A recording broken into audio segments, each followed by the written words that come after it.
You London vampires are so weak!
Hello again, Mother. Jonathan, back already? Good, good. I was just about to go outside to find you. You shouldn't stay away for so long. Do you need my medical attention, Mother? Oh, you know I always refused to let you listen to my chest, son. It always seemed awkward, even when I felt ill. I think you should take this. You'll feel better. I'm not sure I'll ever feel better, but thank you, my son. Goodbye, Mother. Try to rest now. Goodbye, son. Please come back soon.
Good evening, Miss Teasdale.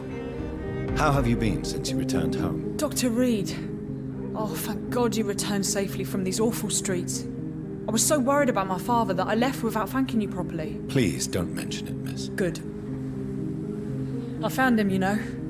My dad. Or what was left of him. I think my abductor intended to do the same thing to me.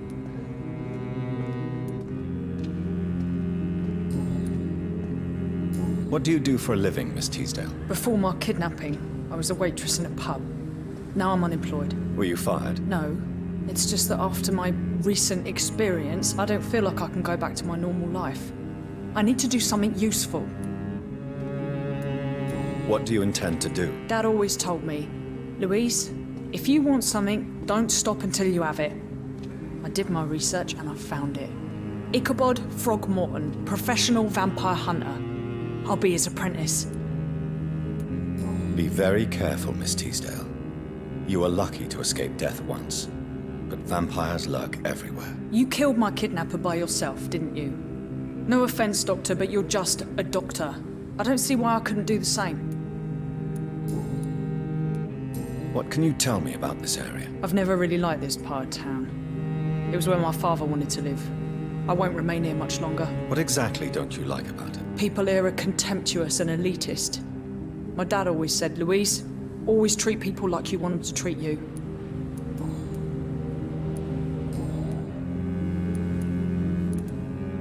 You seem to cherish your father a great deal. Dad was the best.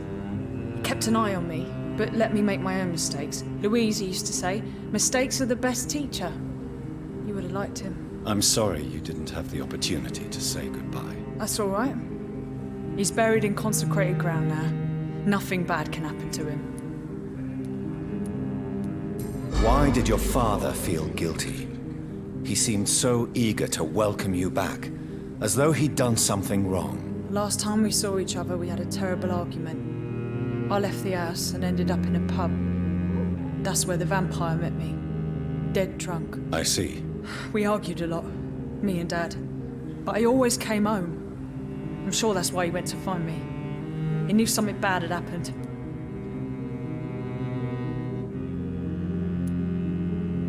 Your father never gave up on you. In the end, he risked everything to save the daughter he loved. Yeah, that was my dad. Tough bastard, just like me. Even if I'd broken his leg, he would have gone looking for me. What do you mean? That last argument we had, it was more of a fight, actually. He slapped me and I kicked him hard in the balls. Louise, tell me what you really think about your father's sacrifice to save you. I'm proud he went after me. forgive him all his harsh words, all his bloody attitudes. I only wish I could tell him how much I loved him. Yes. It can be traumatic, not having the chance to say goodbye to those we love. Yes, Doctor. And there's no treatment for that type of pain, isn't that right? That may be the last thing my father taught me.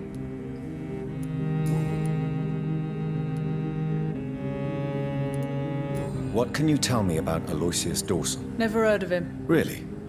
He's very well known in London, throughout the country even. He a big shot or something? Never interested in politics myself. All words and no action. Do you need my medical attention, miss? I don't need your help specifically. I can assure you there are many competent doctors around. I have no doubt about it, but I'm offering you my help anyway. All right then. But please leave me alone for now. Goodbye, Miss Teasdale, and be careful. Until we meet again.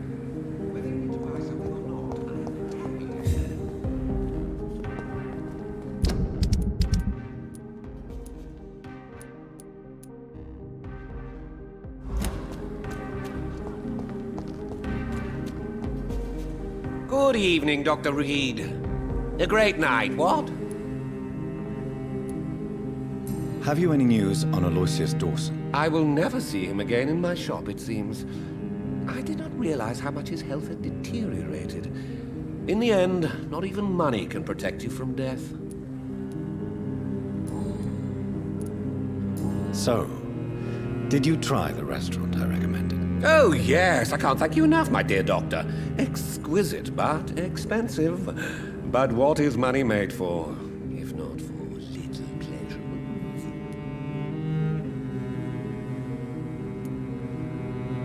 I'm glad you enjoyed the place. I do, Doctor, I do. Thank you again.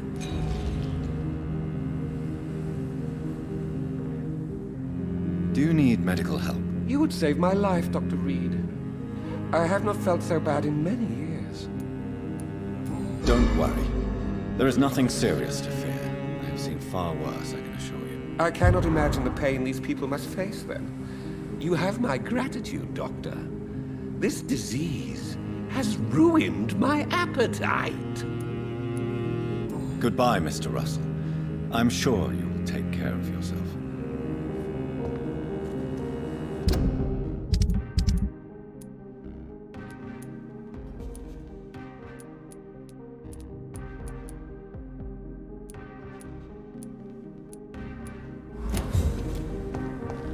It's always been your house, Dad. Not mine.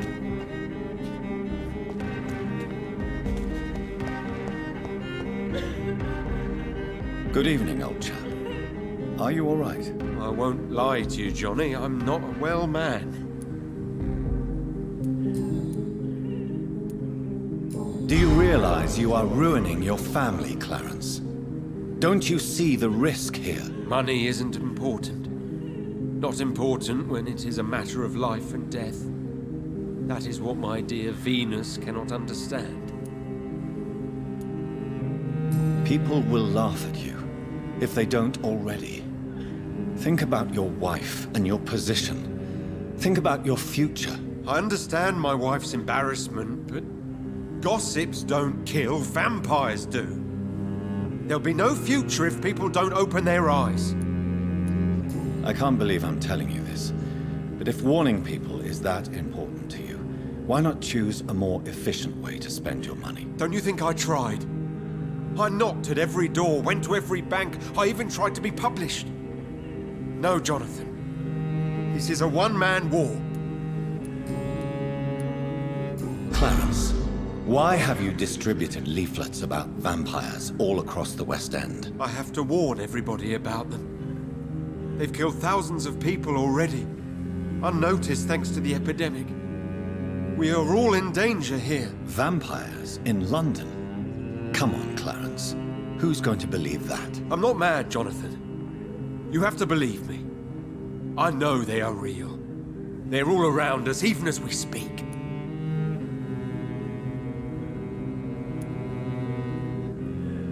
Clarence, I'm your friend, so I'm not going to judge you.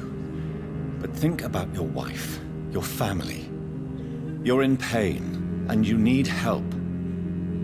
I can help you. I don't need a doctor, Jonathan. I need my best friend to trust me.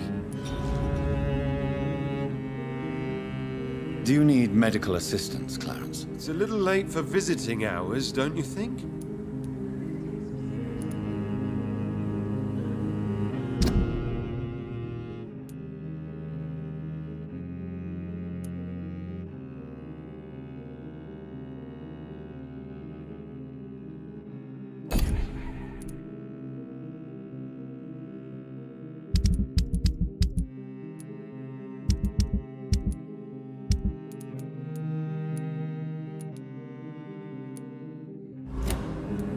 What can I say?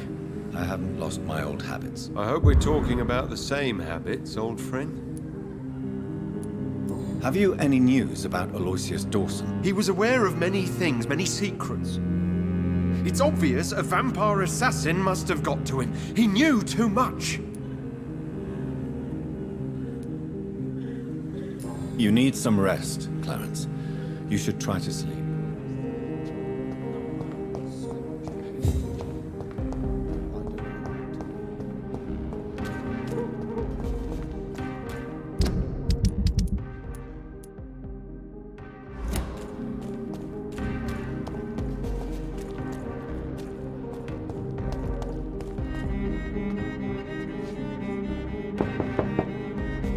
Hello, Venus. Hello, Jonathan. Please, come in. Know that you are always welcome here. But at this hour of night? What do you need from me, Jonathan?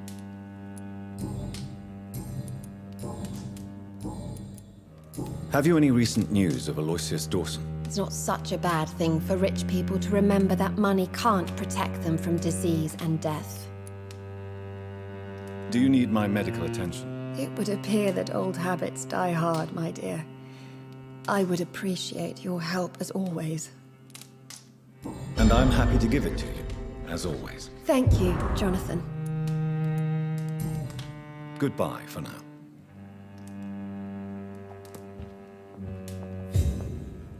I'm so sorry for your loss, Jonathan.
Give us strength!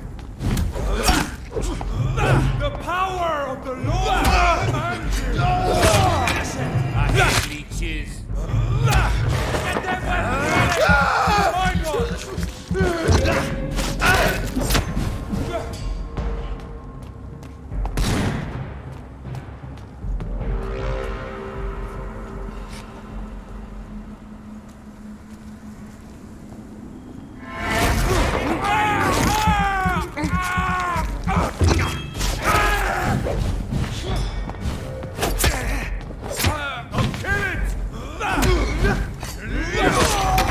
I'll send you to hell!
Don't you know better?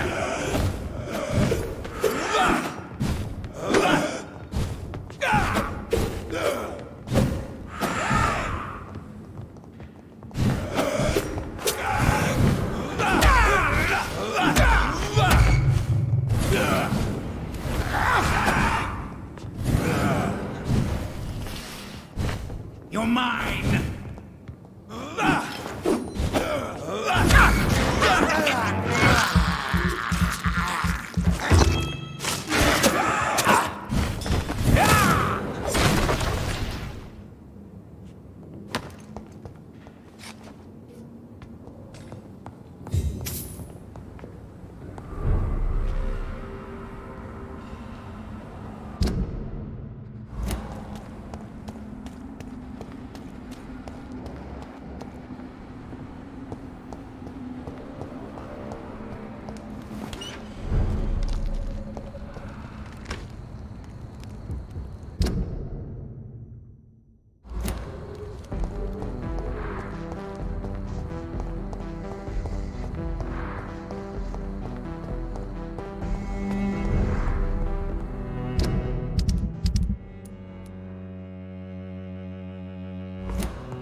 Good evening, Miss Price. You know you can call me Carolyn, my dear doctor.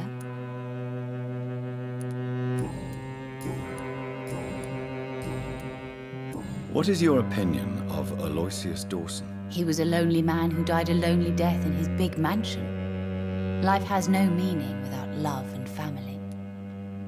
Do you need my medical attention, Miss Price? Oh yes, I feel so oppressed lately. And tired and feeble too.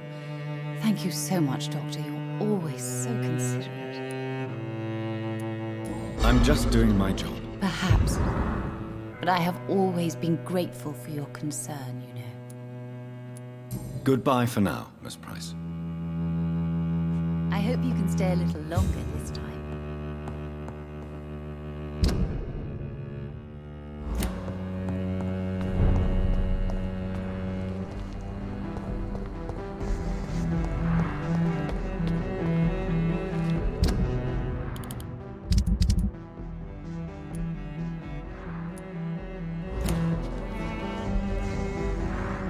Dr. Reed, still conducting your nocturnal survey? Have you recent news of Aloysius Dawson? I just heard he finally died. We all have to go one day, do we not, Dr. Reed? What are you investigating, exactly? Well, my 2 missing persons cases have been solved. By you, it seems. Are you just that lucky? Or do you know something I don't? I was lucky enough to find them both while conducting my investigation in this part of town. Why do I still have the feeling that you're hiding something? What about the abductor? Was it the same person? I don't think so. You had better interview Miss Teasdale and Mr. Kimura on that matter. All I did was to lead them safely home. What are you investigating, exactly? Well, my 2 missing persons cases have been solved. By you, it seems. Are you just that lucky? Or do you know something I don't? I was lucky enough to find them both while conducting my investigation in this part of town. Why do I still have the feeling that you're hiding something? What about the abductor? Was it the same person? I don't think so. You had better interview Miss Teasdale and Mr. Kimura on that matter. All I did was to lead them safely home. Do you need medical attention, Inspector? I'm afraid I may have caught something. I don't feel too well. You'll quickly feel better after taking this. Thank you, Dr. Reed. I really appreciate it. Goodbye, Detective Inspector Albright. Goodbye, Dr. Jonathan Reed. I'm sure we'll talk again soon.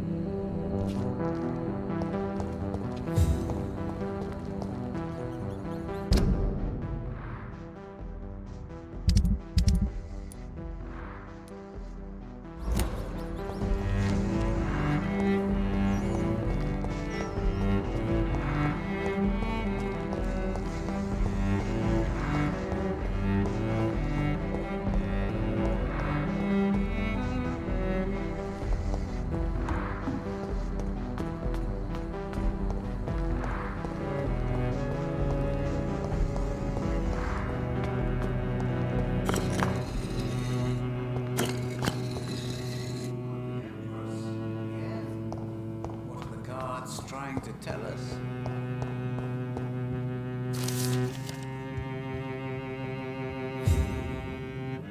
Jonathan Reed. At last we meet. The cards warned me you would visit tonight. I beg your pardon, sir. Do I know you? Of course you do. Our mutual friend, Dr. Swansea, can't speak highly enough of you. My name is Usher. Usher Talltree. You are the leader of the Brotherhood, are you not? Primate of the Brotherhood of St. Paul's Stole, to be precise. I'm really glad we met tonight. I love it when the cards tell me a truth. The cards told you to expect me. Yes, they tell me everything. They told me that you struggle hard not to take too many lives.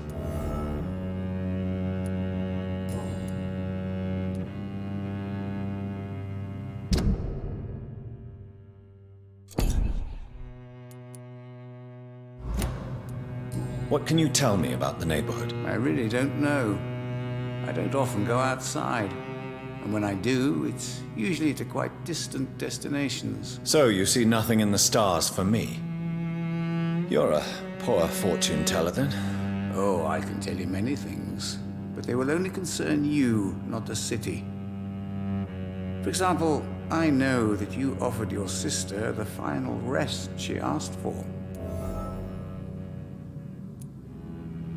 Do the cards speak of my Mary? No. It's the burning aura of guilt that precedes you everywhere you go. Read my fortune, then. You have been chosen, Jonathan. I see on you the mark of a strong being, so powerful it needn't even reveal its strength.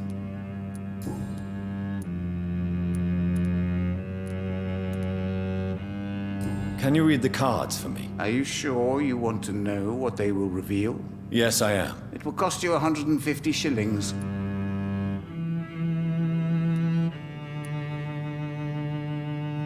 Here is the money. The Sorceress, a heart-shaped trap built to entangle a loved one.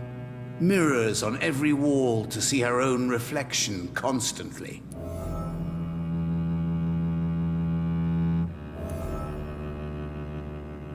Tell me about yourself. What do you do here, besides turning cards in the middle of the night? I'm for most a charlatan. For a few, I'm a vampire. And for you, I'm the primate of St. Paul's Stole.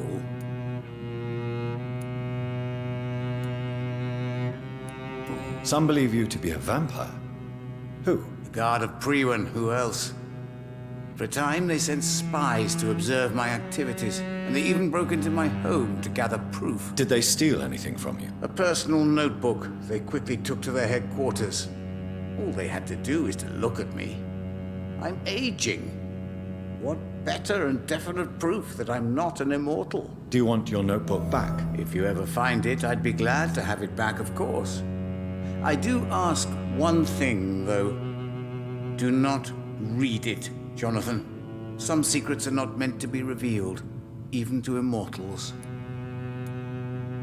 For how long have you been a primate? It was 15 years last year. What do you make of Dr. Swansea? Edgar is a brilliant and dedicated man. A man of his time, sometimes a little muddled, but always looking for new paths and new concepts.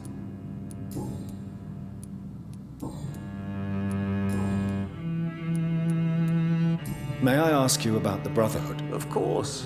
But I must warn you that there are some subjects we consider taboo, in spite of our fondness and acceptance of your kind. Who founded the Brotherhood? That's precisely the kind of question I cannot answer. It is delicate, and may reveal some of our secret traditions. So you're not just a club of academics and scholars? Once upon a time, very long ago, the Brotherhood did more than simply study the vampires. They took actions to eliminate the more ferocious and corrupted. I know there is no love lost between the Guard of Priwen and the Brotherhood. What caused this rift? It was 1801. The Brotherhood was stronger then, a strength that made them hungry for ever greater power. An argument divided them, and the wound never healed. What was the nature of the disagreement? The problem was that both sides considered themselves the legitimate heirs of the original Brotherhood. We divide up the books, the relics, not always fairly or with consideration. How did you learn about Mary? And spare me the hocus-pocus parlor tricks. The truth, now! Swansea told me. Don't look at me like that. His task is to observe and gather information about vampires. He had to tell me about Mary.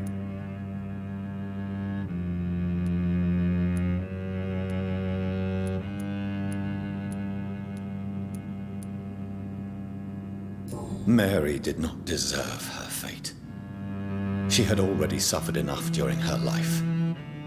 And yet the pain and the suffering went on after her death. Suffering is part of the immortal condition. Some prefer to lose their minds rather than face the simple truth. Pain will never stop.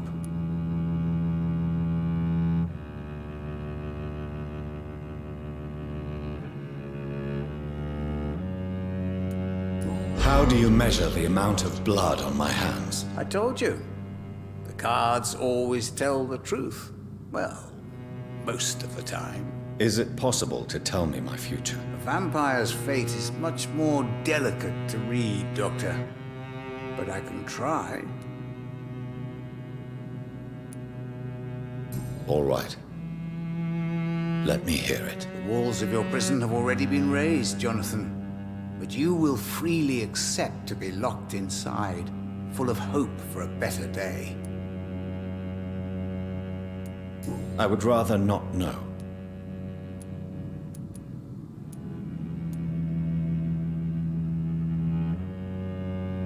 How do you measure the amount of blood on my hands? I told you. The cards always tell the truth. Well, most of the time. Is it possible to tell me my future? A vampire's fate is much more delicate to read, Doctor. But I can try.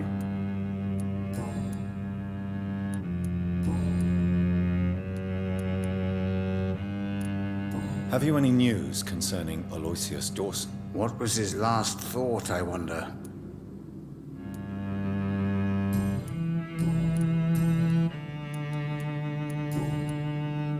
Goodbye, sir. Until we meet again. I rarely wander. Yet it amuses me to converse with your kind. Perhaps London will survive the epidemic, but I see terrible trials awaiting in the future.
Better go home, sir. Stop now! Sniper!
So Priwen never left Doris's theatre after they invaded.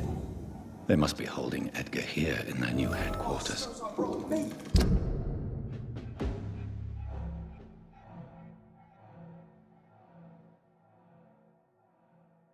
What's near, I know it.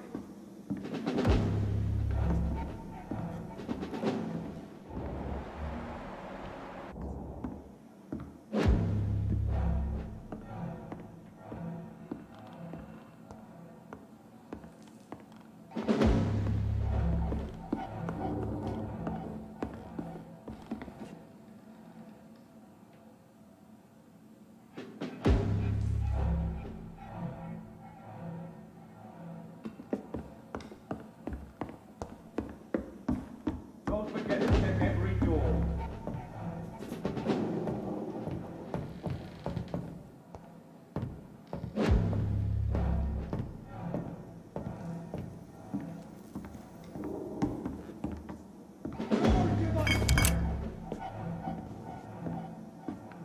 Over there!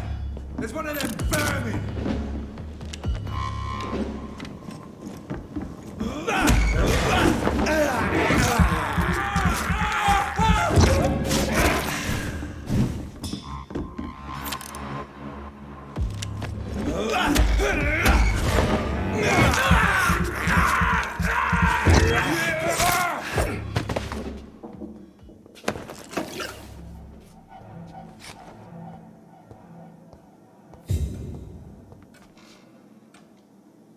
Stay close. Keep an eye on each other.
said go back home!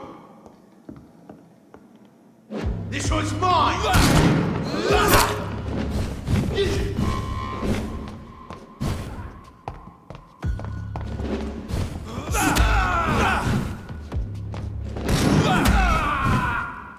Let's pin it down!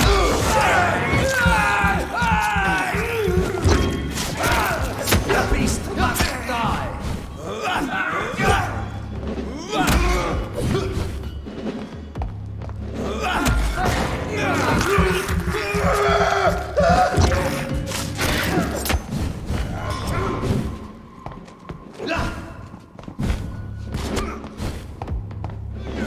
Destroy it! What's this?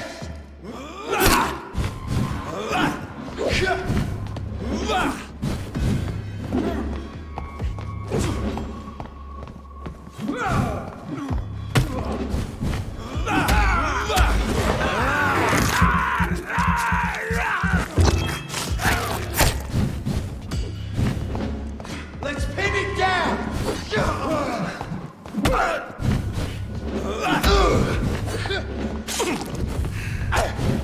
Remember your vows, friend.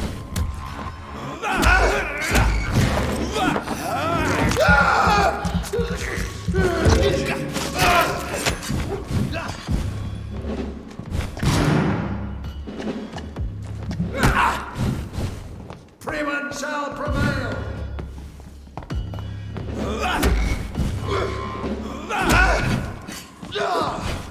The power of the Lord commands you. Die, leech!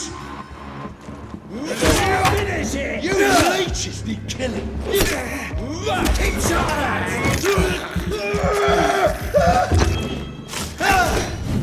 Oh my god! It's too fucking fast!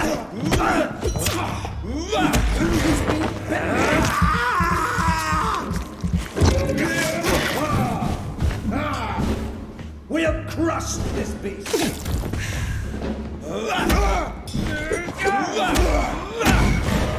Hold back!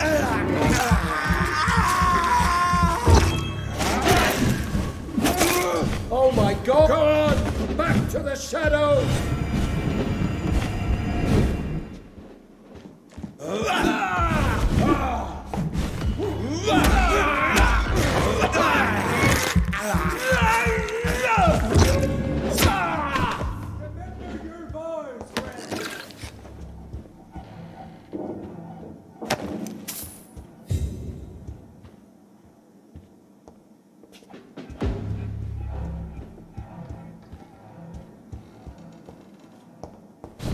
Remember your vows, friends!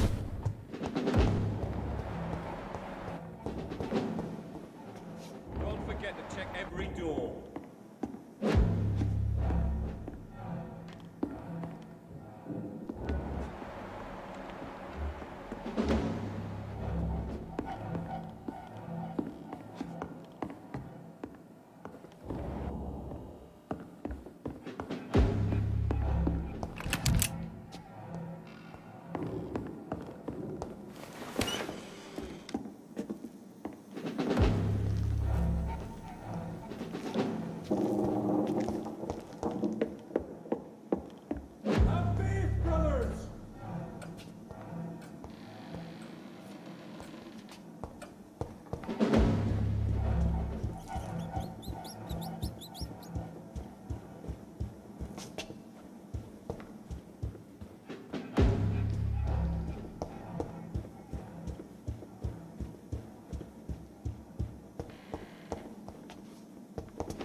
Remember your vows, friend!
return at a more convenient time.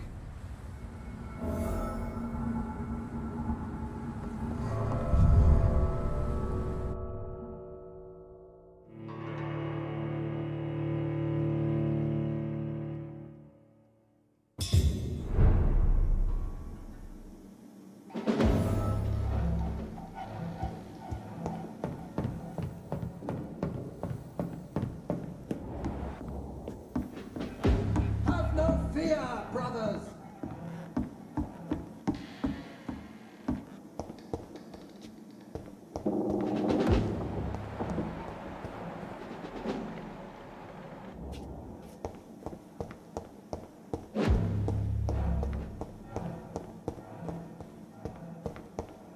Don't forget to check every door.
Fear no evil.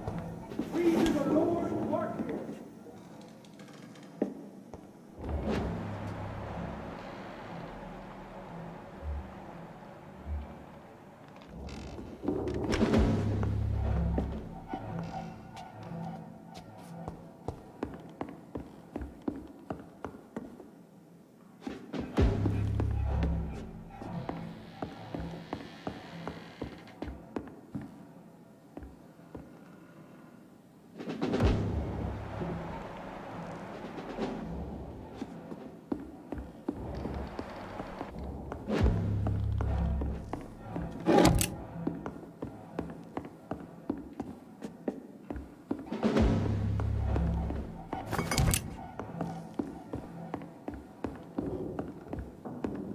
Smells like rotten meat.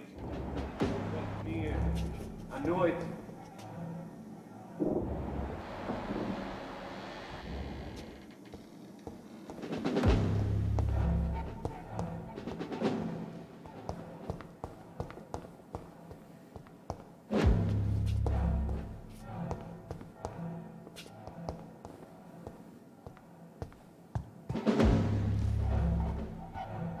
No rest for the wicked.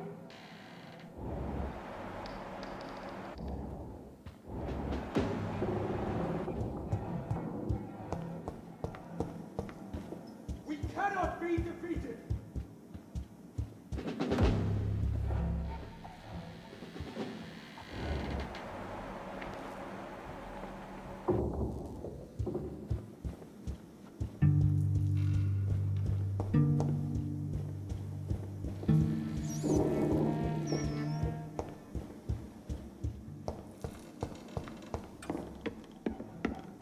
Greenland shall prevail!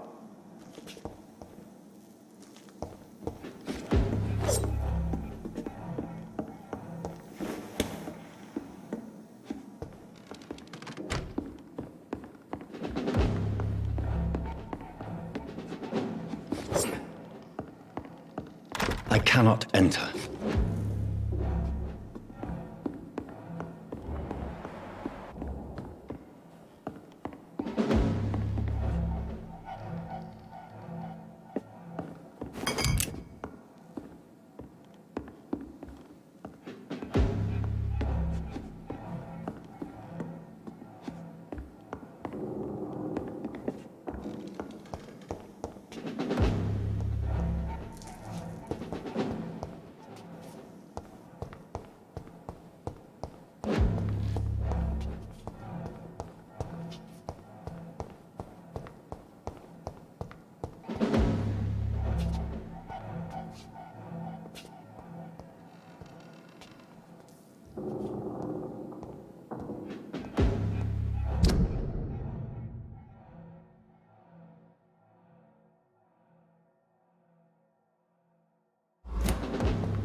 It's locked.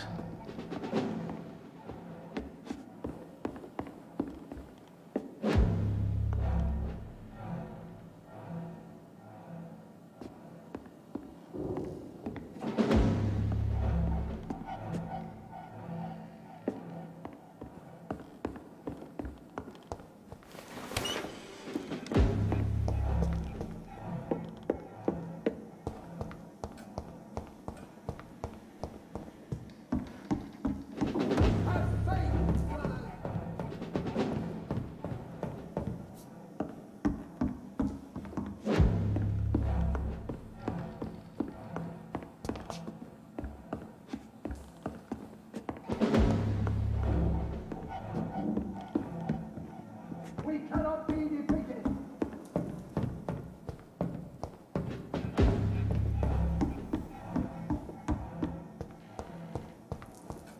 It smells like rotten meat.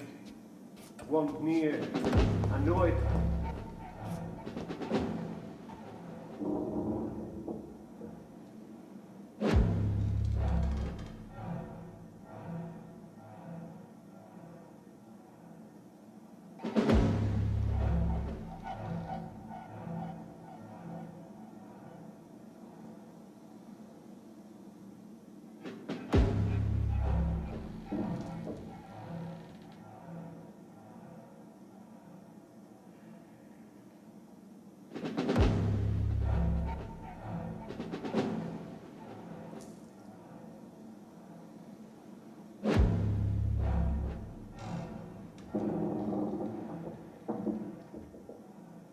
Lord, give us strength.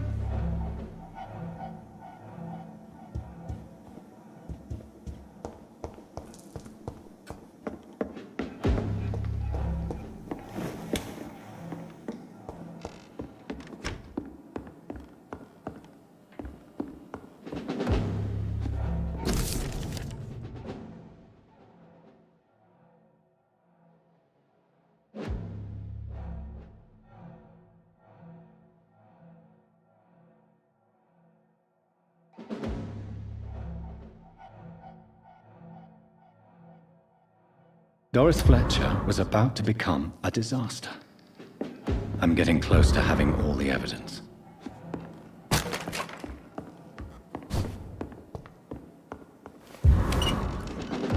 Fear no evil. We do the Lord's work here.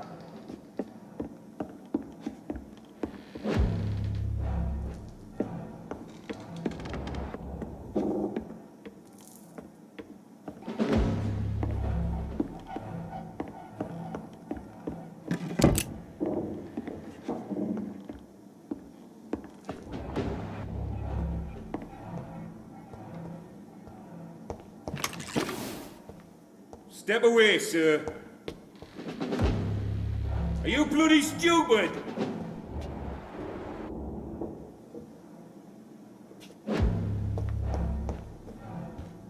I'll send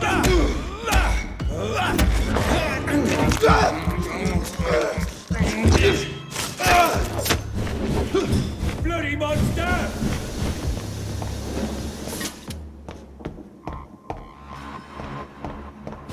Die, beast!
Blood of a pure heart, garlic, blood of a king.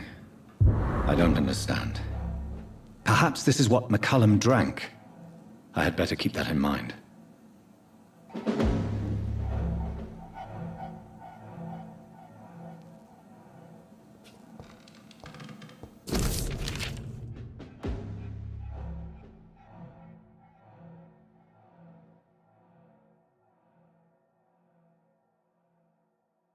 I should find the key to that box.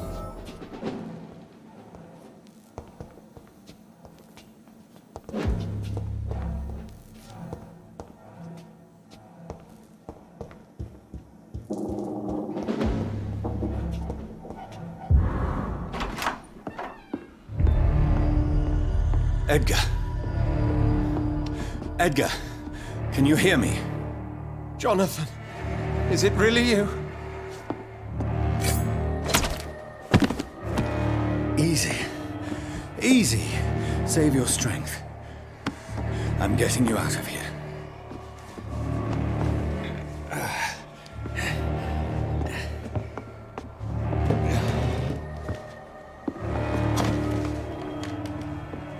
Don't try to spare me.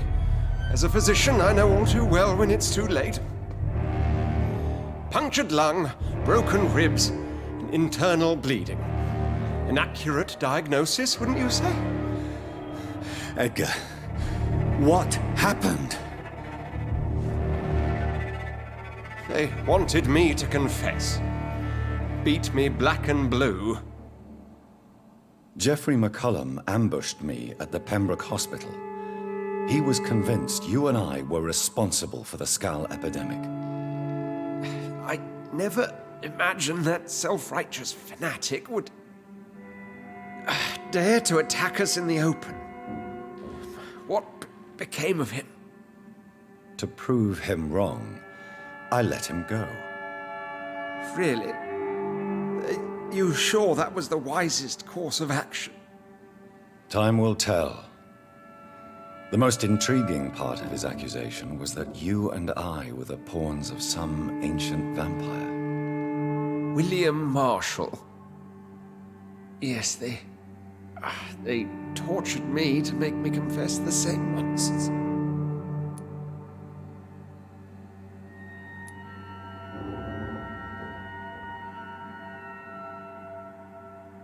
I trust you, Edgar, but the Guard of Priwen is onto something. What do you mean? William Marshall, for example. You speak of him as if you know him. How is that?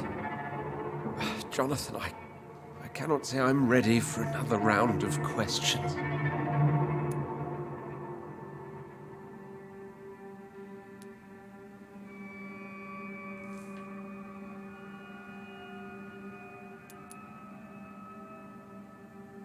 Why would the Guard of Priwen believe you and I created the vampire epidemic? Maybe due to our profession. Because I offered you shelter in my hospital.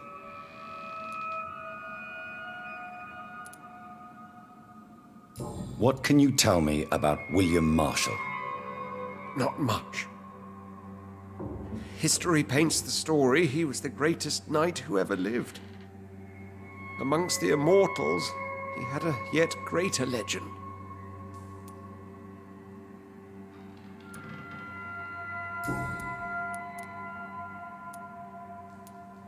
What can you tell me about William Marshall? Not much. History paints the story he was the greatest knight who ever lived. Amongst the immortals, he had a yet greater legend.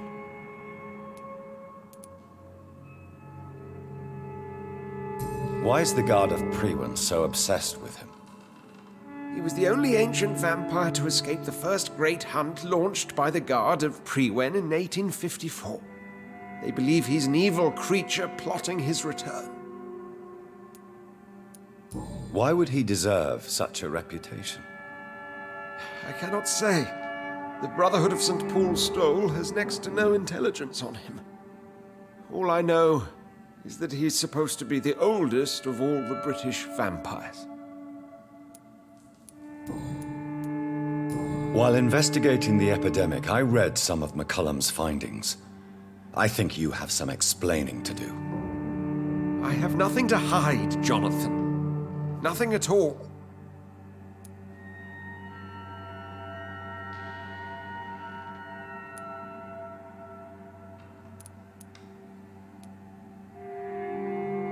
Do you remember when we suspected Sean Hampton of killing Harriet Jones? Yes. The terrible episode that came as a shock to us all. Harriet Jones faked her own death. When I found her in the sewers, she confessed she wanted everybody to pay for what happened to her.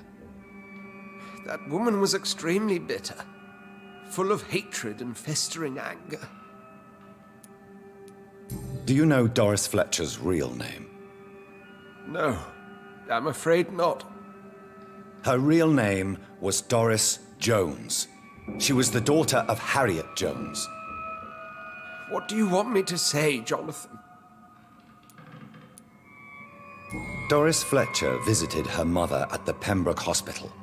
That's how she first got infected. I know nothing about that. Miss Fletcher once came to visit the sick. That is all I know. No, Edgar, there is more. Doris Fletcher was Harriet Jones's daughter. They exhibited the same symptoms: blind hate and strong physical mutation. What does this sad story have to do with us?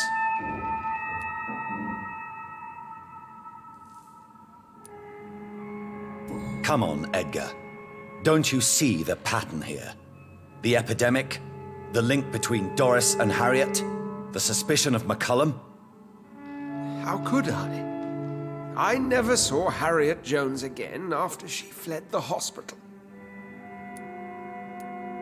Do you know where we are? Doris Fletcher's theatre. This is where that hateful creature plotted to spread the epidemic across London.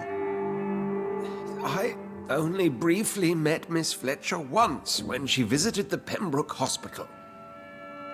You say it was to see her mother. She seemed like such a sweet and graceful woman. My point exactly. The disease turned her into a bitter soul, driven by vengeance just like her mother, a symptom of all the infected patients. Certain diseases are known to produce similar effects. Rabies, for example. And rabies is not the devil at work. Doris and Harriet shared more than a hidden family bond. They were the embodiment of the epidemic and are linked to the Pembroke Hospital. Come on, Edgar, this is no coincidence. I swear I'm at a complete loss.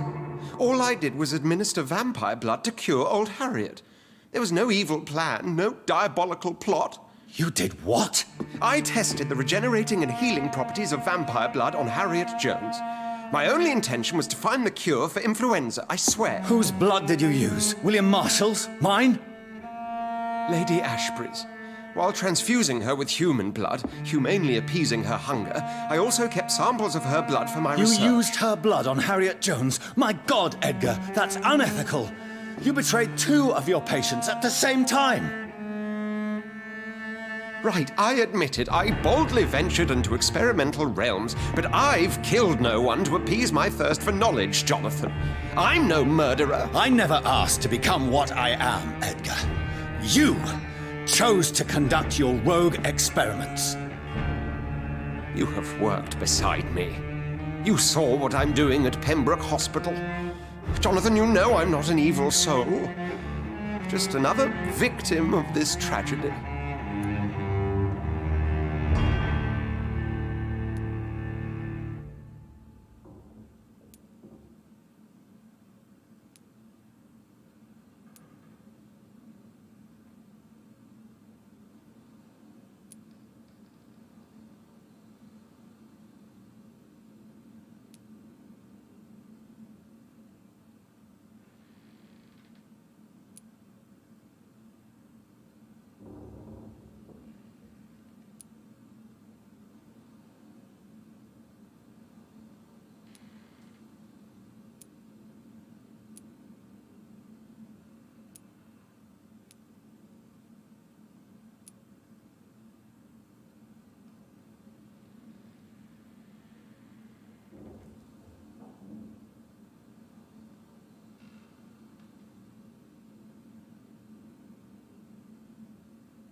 No, Edgar, you are not going to die.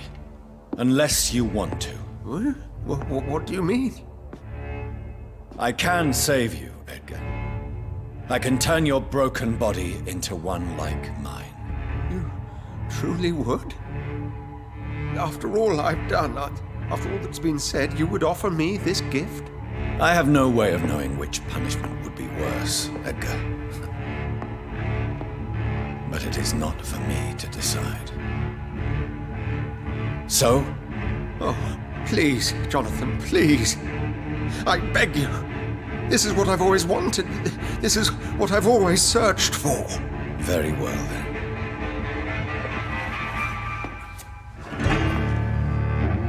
Prepare to die and be reborn. To face an eternity of guilt. I'm ready.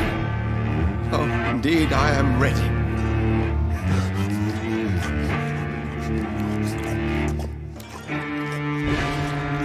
Enough!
evil. We do the Lord's work here.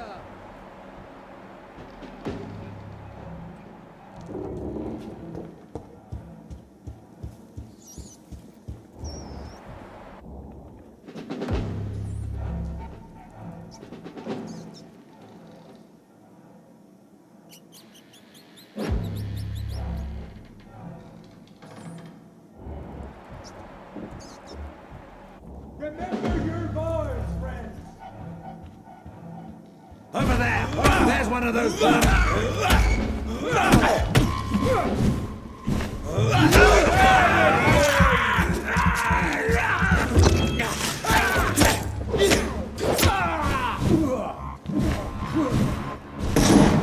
Your man! Hold back!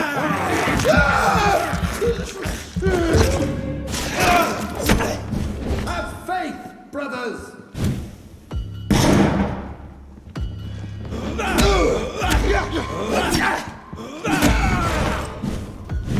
He's been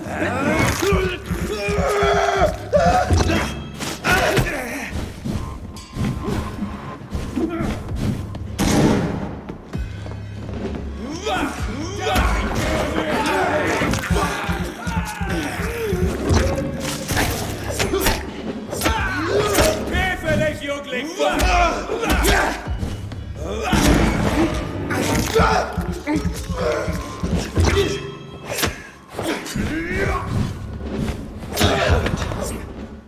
I can now open the box.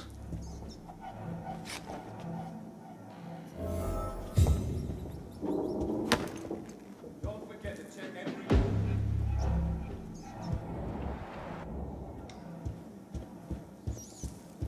Stay close, guys.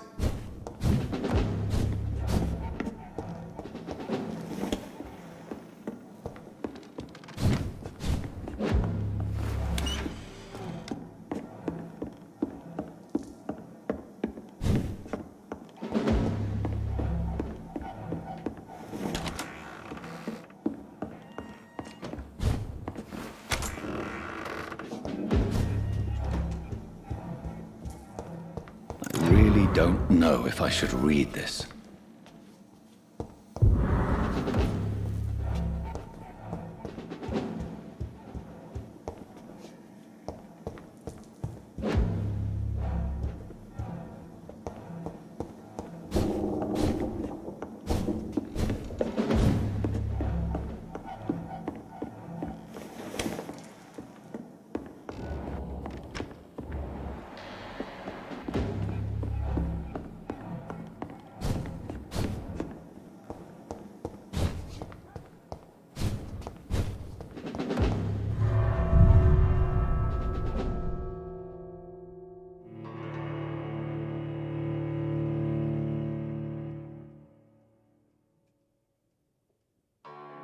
I will return later.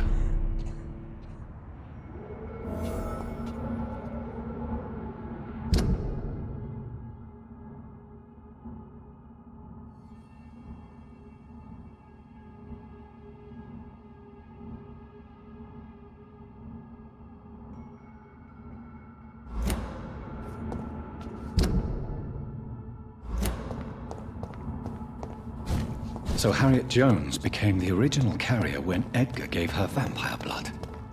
I must tell Elizabeth.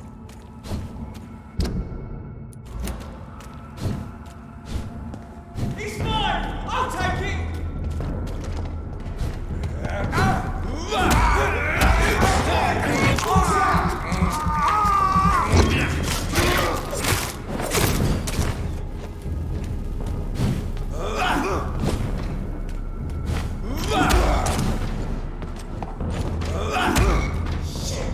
You'll pay for that!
Good evening, Jonathan Reed. Can I help you in any way?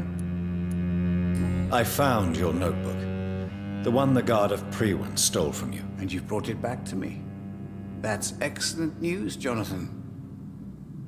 Were you able to keep yourself from reading it? Yes. I give it back to you untouched. Then, my friend, you deserve a little something to reward your fortitude. Please, have this, with my gratitude. What's in the notebook? I can't answer you, Jonathan, since you chose not to open it.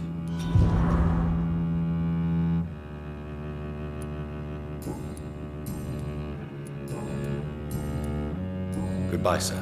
Until we meet again. I rarely wander, yet it amuses me to converse with your kind.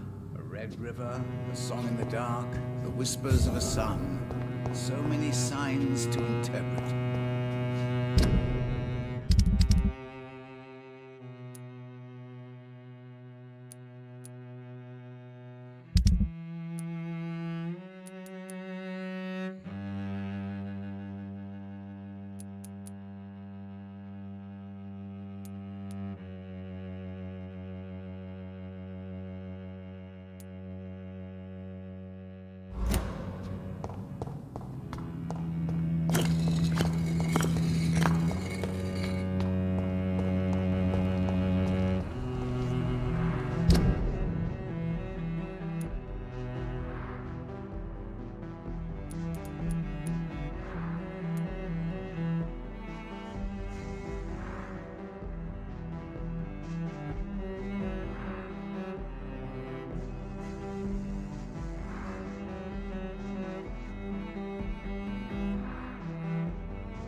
Good evening, Mr. Kimura. Good evening, Dr. Reed. Have you heard of Aloysius Dawson? Poor man. To die rich and alone, that was my plan for years. Money was the only currency I valued. Now I've started to realize it's not a life worth living. Do you need medical assistance, sir?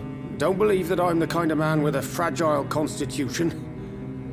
But I'm afraid my imprisonment has done more harm than I thought. There is no need to be ashamed. We are all equally vulnerable to this disease. Yes. I know now life is as precious as it is fragile. May I ask you what you do for a living, Mr. Kimura? I was a landlord. A wealthy one. And not a very kind one, I realized recently. Why this sudden epiphany? Is it because of your near-death experience? I was already feeling nostalgic about Weymouth, my hometown. With recent events, I'm thinking about going back there. How is the situation in the West End? I've heard rumors about armed men patrolling and fighting infected citizens in these very streets. I was lucky they didn't shoot me when I was abducted.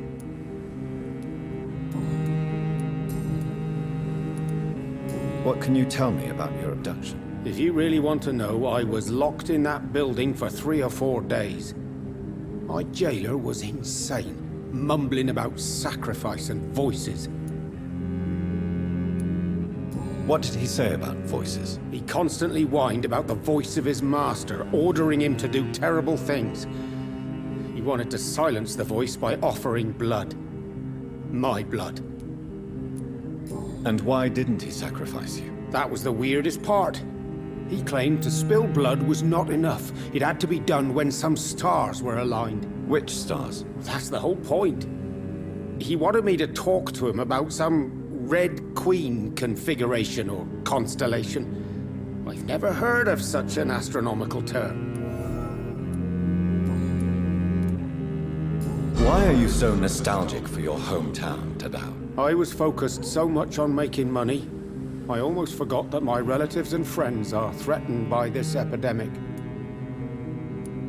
Have you no friends at all? Over the years, I'm afraid my greed turned me into my friend's adversary, while I became friends with my professional rivals. Those you grew up with didn't share your views on money and success. Would you believe I was once a member of poetry circles and an astronomy club? We were young, such joyful dreamers then. But I stopped laughing long ago.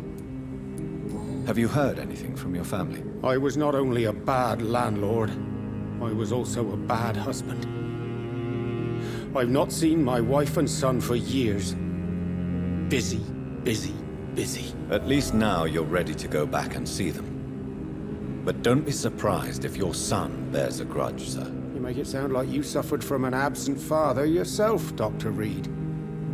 Well, I'll keep your warning in mind. Can you change? And is it what you really want? If so, it must come from within, not without. I've seen what an altruistic gesture can do. Nothing forced you to save me, Dr. Reed, but you did. I will follow your example in these matters from now on. There is no need to thank me. Rescuing a London citizen should not be out of the ordinary, though I'm afraid it may appear so in these difficult times. You did not only rescue me, you fought for me. You put your life in danger to save me. That's quite extraordinary. How will you cope if you're attacked again? I don't know. I've heard about these men and women who patrol the West End every night, chasing criminals like my abductor. Maybe I should join them.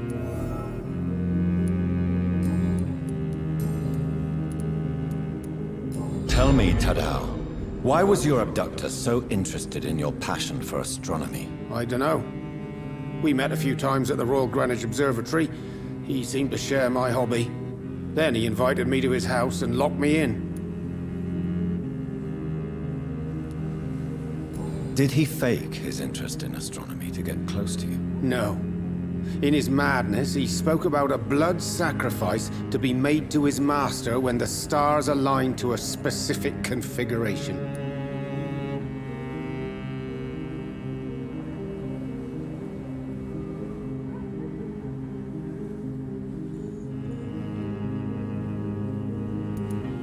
Yes, astronomy is a fascinating subject. When I was a child, my mother bought a small telescope for my sister and I. We spent many a pleasant evening stargazing. Stars are not just dots in the sky, Doctor. They are the key to our understanding of the cosmos. They remind us how insignificant we are. You're right. But children love magic and stories. I remember our mother told us constellations have the power to protect us. Protection by the light of the stars. That's sweet. You remember the name of these constellations?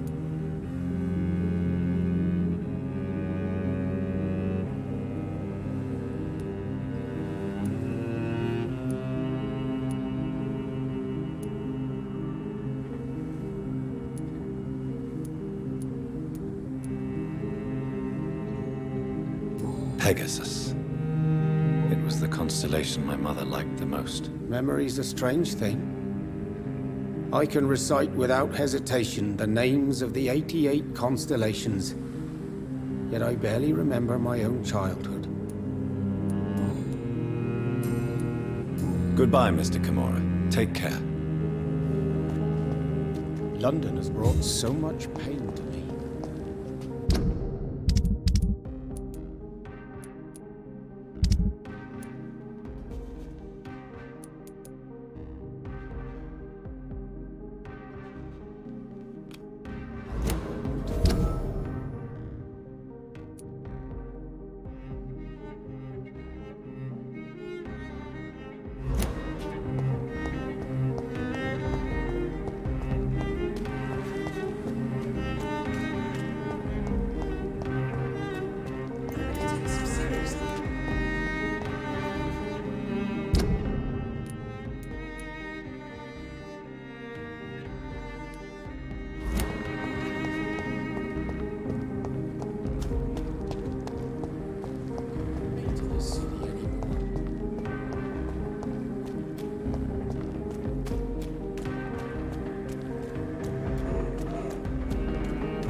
Best stay.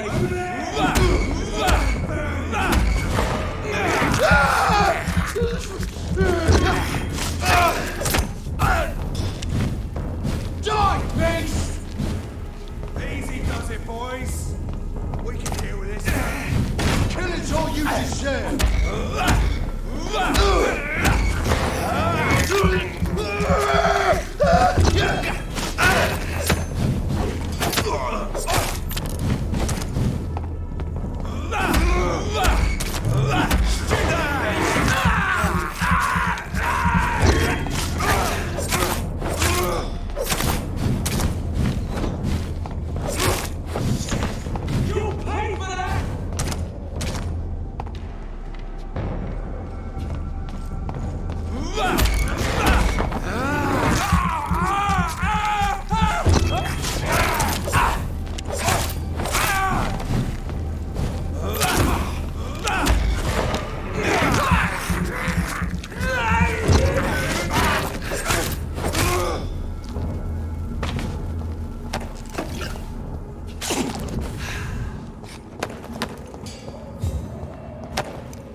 What good fortune brings you back to me, Jonathan? What is it, my dear? I'm afraid it's bad news, Elizabeth. The worst, actually. Please, speak up. Edgar is no longer in McCullum's grasp. I resolved that matter. Where is our good friend now? Is he well? Of a sort. His injuries were mortal. I had no choice but to make him one of us. To save him, or to punish him. To punish him? I fail to understand. And what is the source of this cold tone in your voice? Edgar Swansea was responsible for the Skull epidemic, Elizabeth. It was he who unleashed the deadly scourge upon London. What?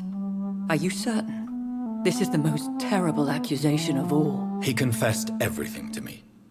He sought to cure the disease, to exploit vampire blood to stop the epidemic. But he unwittingly gave birth to a catastrophe. All those poor victims. How could he do it? What happened?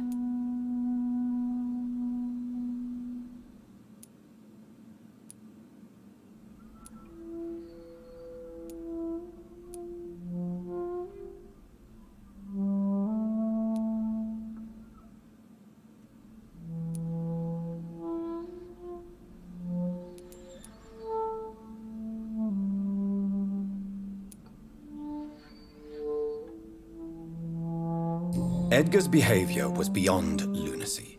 He had neither the discipline, knowledge, nor the proper facilities to conduct blood experiments. I must say I'm shocked, Jonathan. Who would have thought it? And the poor patient. Let me guess. It was Harriet Jones, was it not? Yes. That explains how Doris Fletcher was infected, and how she became an Icor. She secretly visited her mother at Pembroke. Then we have no choice. We must act quickly, Jonathan. We must return to the sewers and put an end to the threat poor Harriet embodies. I have one more matter to discuss with you. Harriet Jones was the primary case, but do you know what a healthy carrier is? There is a tone in your voice that frightens me, Jonathan. What are you trying to say? It was your blood Edgar used for his experiment on Harriet Jones. What?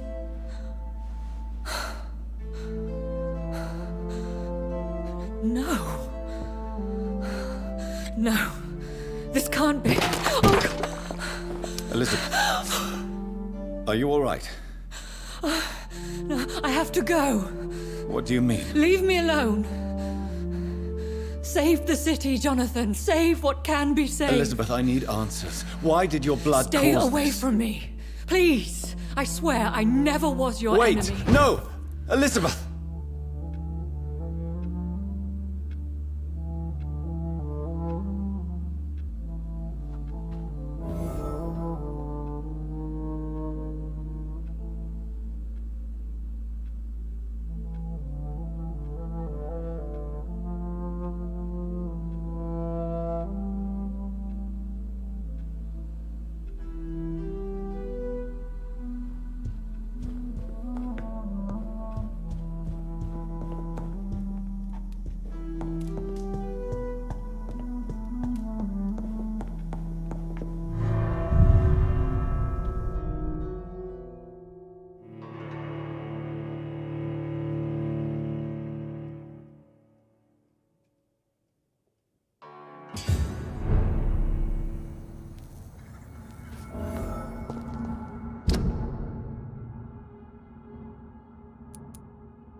Now would be a good time to blend the recipe Marshall used when he fought the disaster.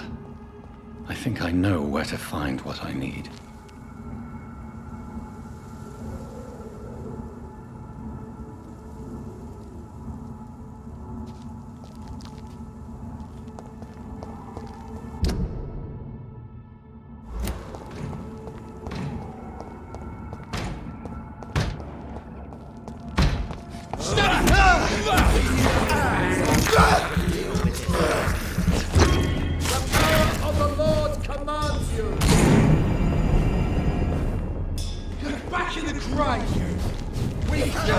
Shit! it!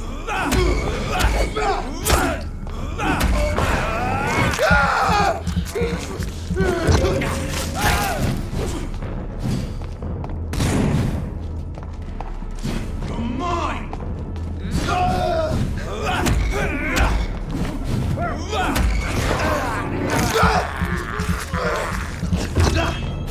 No evil! We do the Lord's work here!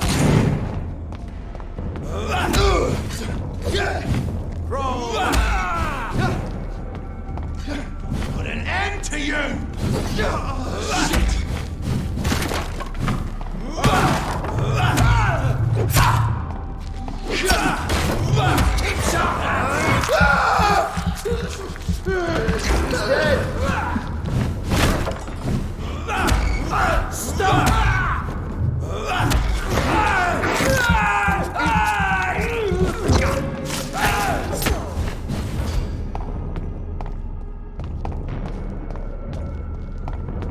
God walks with me!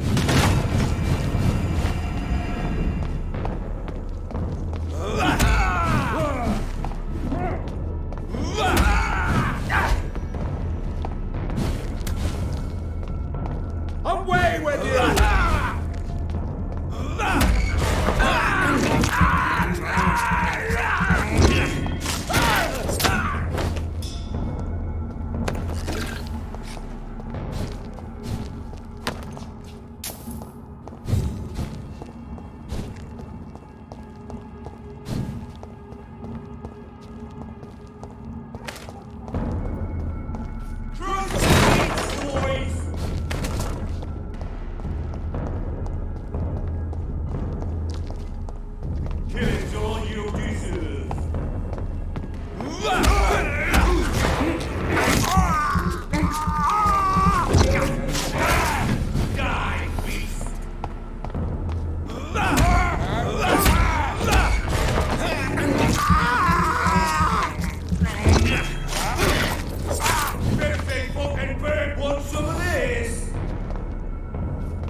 leeches need killing.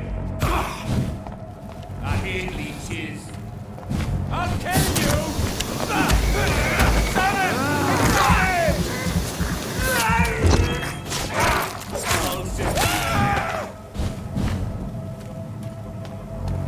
Killing's all you do.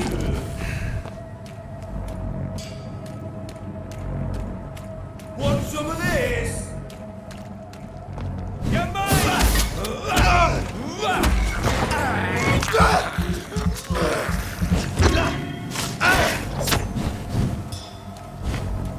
Die, beast! Bloody monster!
It's locked, all right.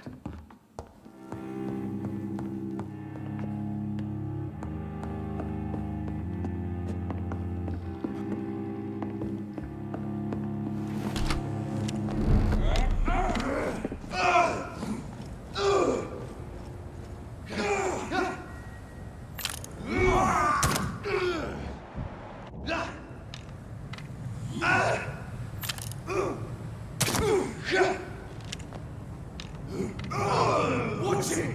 It's a cat! He's dead! Christ, he's dead!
I cannot use garlic, but there may be a substitute in the Pembroke Hospital drug storage.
You're mine, Kermit!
I'd head back if I were you.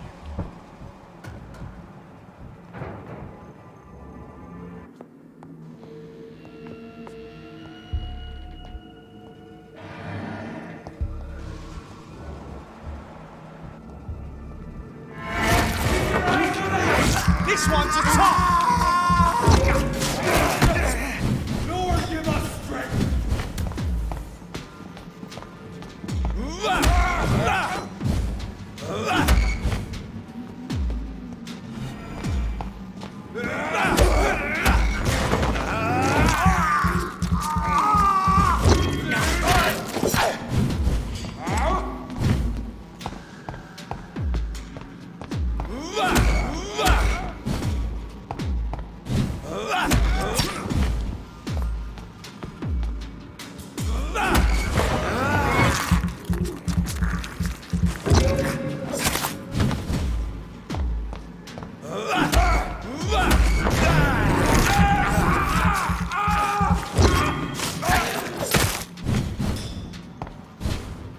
Be strong, brothers!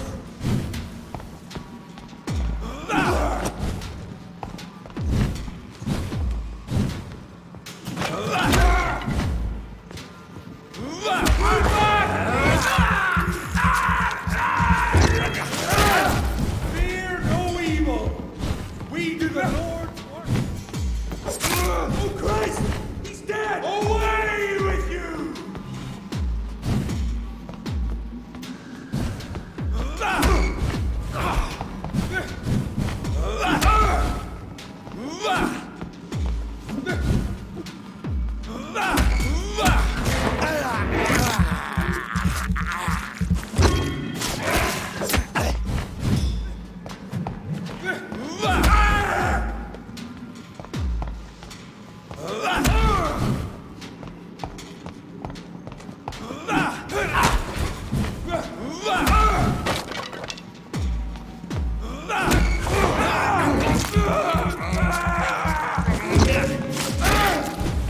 Crawl back to the hell that spawned you!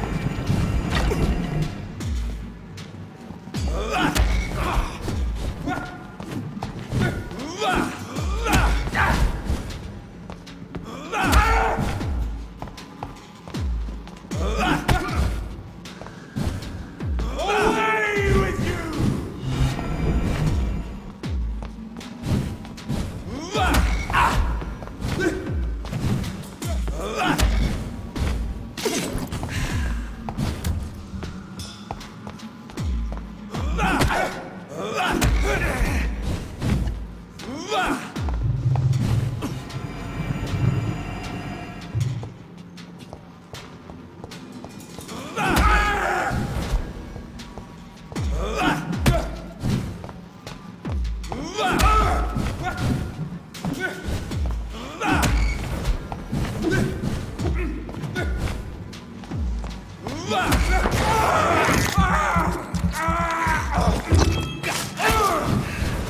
God walks with me!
There it is.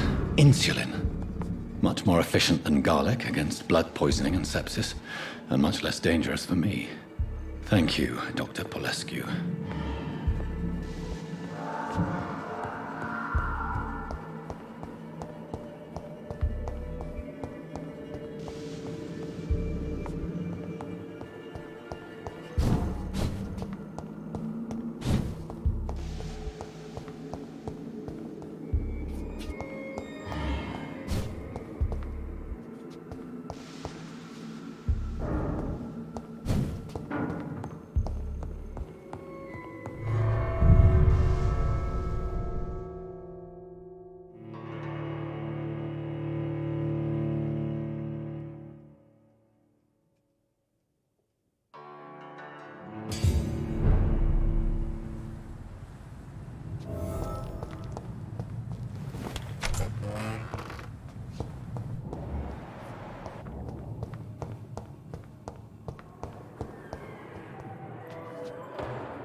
I'm sorry you ended up on a plain and cold medical bench, sir.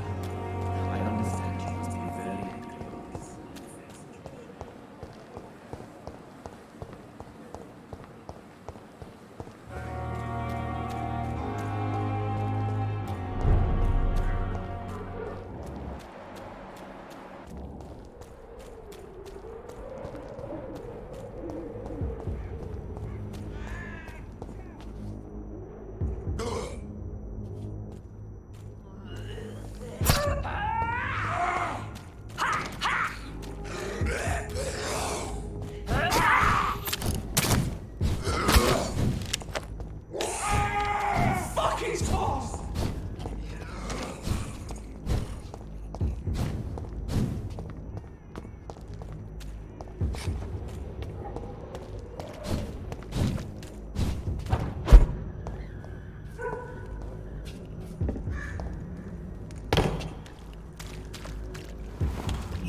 Pay me a glass and I'll be gentle. Pay me a bottle. You are blinded by your false faith, imprisoned by your daily routine.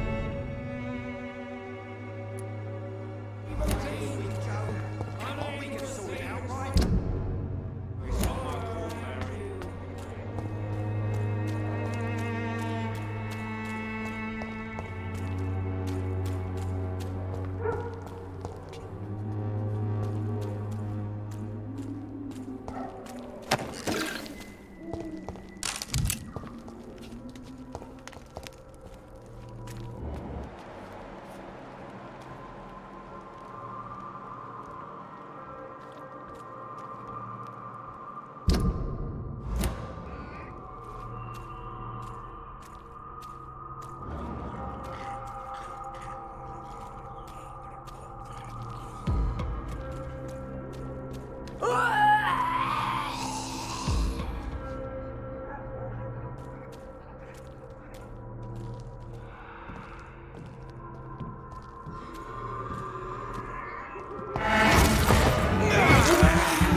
This could be the box Lewis thought he lost.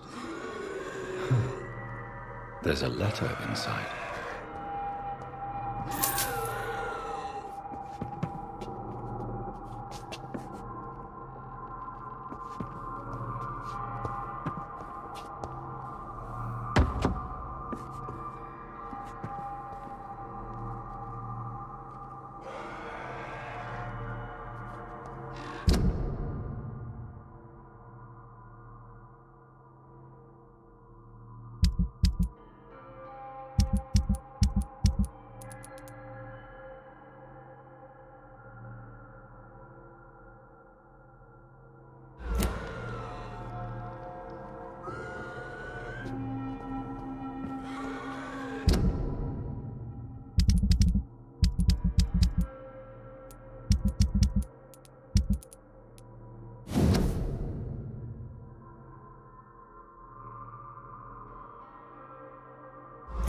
A love letter from Joe Peterson's wife addressed to Barrett Lewis.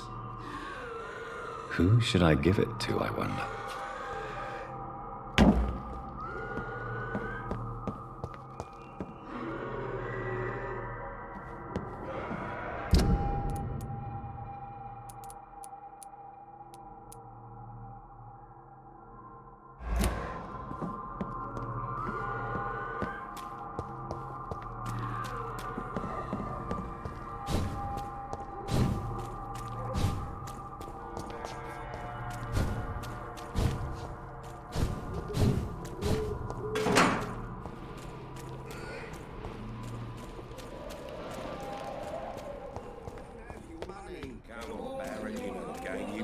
Peace of mind.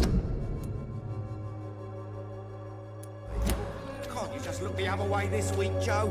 Come on, we can sort it out, right? It's not my call, Barrett. You pay one way or another. Please, Joe. How long have we known each other?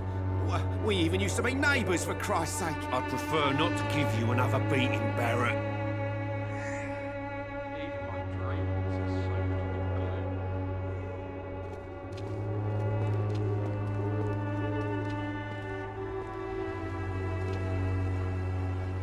I should never have taken up my father's business.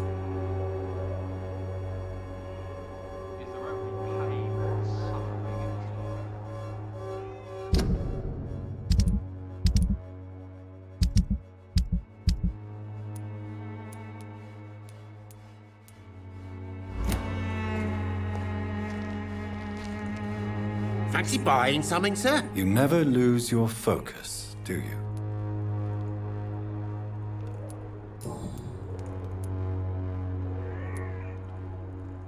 What do you know of Harry Peterson? The boy seems so fragile, not like his father at all. Harry's a good boy, but he spends most of his time complaining. He's had it tough, all right, but he needs to grow a pair. What troubles him exactly? Well, despite being his father's son, almost everything, I think. He never wanted to come to Whitechapel in the first place. Hates this place more than most of us.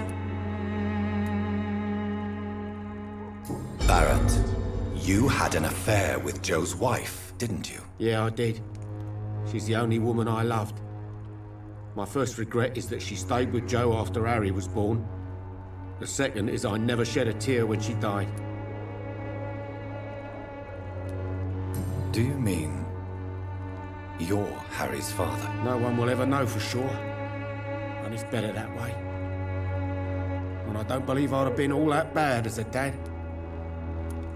Did you ever try talking to Joe? Never. But I suspected he knew everything, even without knowing it. And he decided to make me pay in his own way.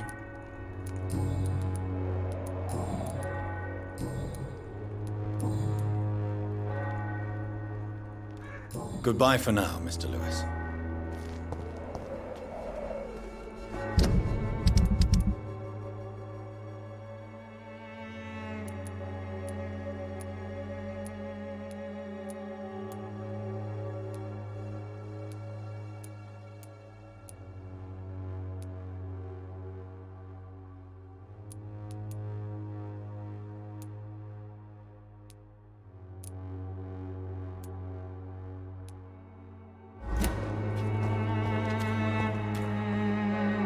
You again? What do you want this time?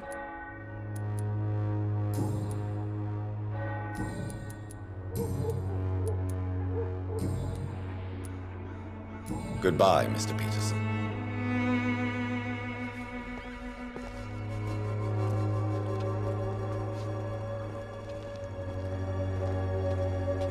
I know it's hard to believe, but this district has always been wretched.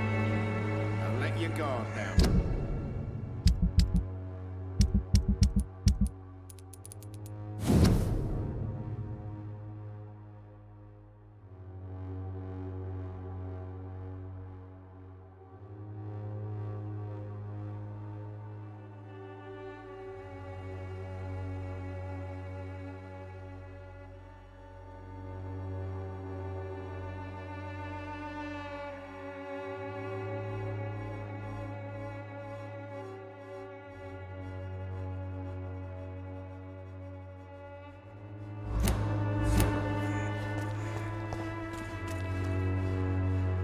Fancy buying something, sir? You never lose your focus, do you?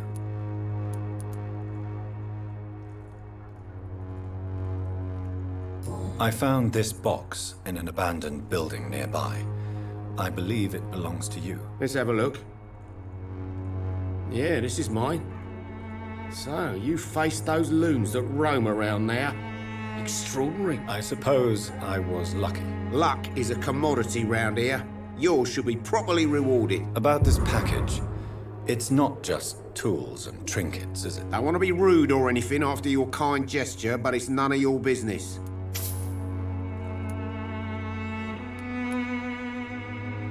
How are the current conditions in Whitechapel? When there's more people outside at night than during the day, then you've got to start to worry.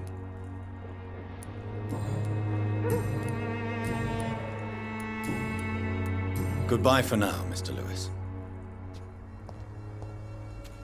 Cheap price, good quality. Come on, take a look. Don't be afraid.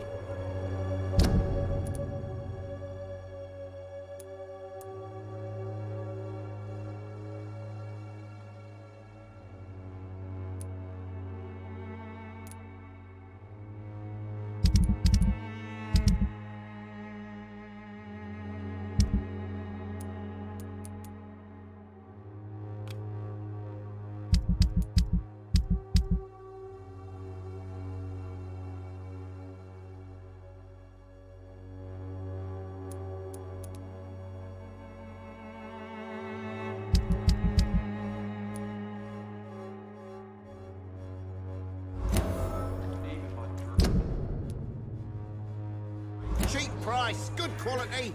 Come on, take a look. Don't be afraid. You look so pale, my lord.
walks with me.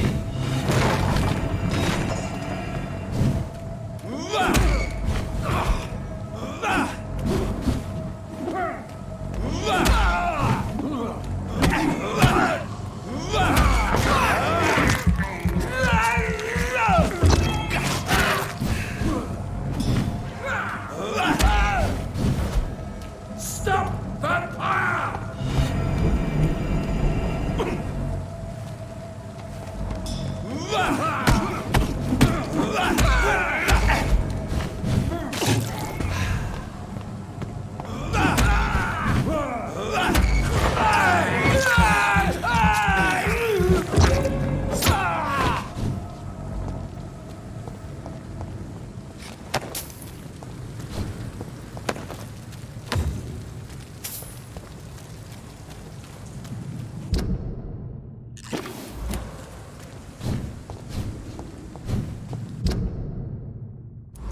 This is Ascalon's...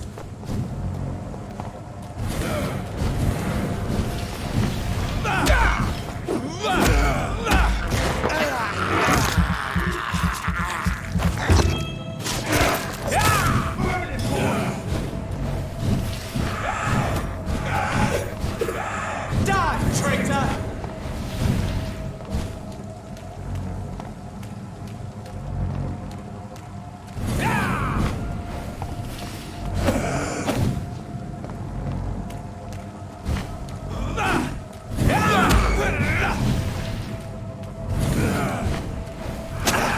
This is Ascalon's domain.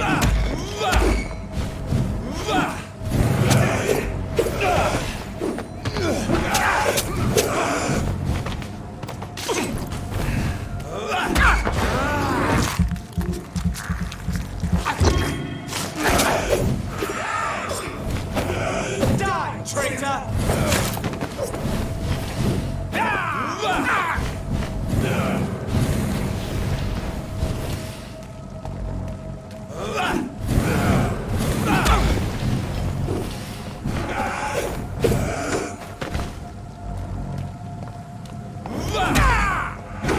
This is Ascalon's...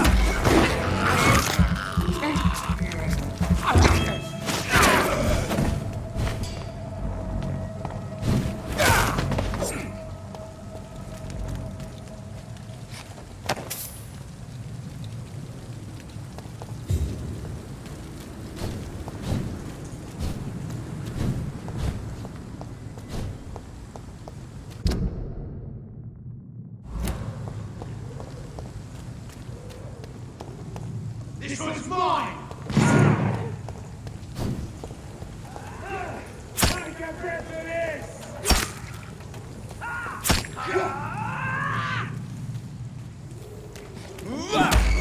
Watch out for the tape!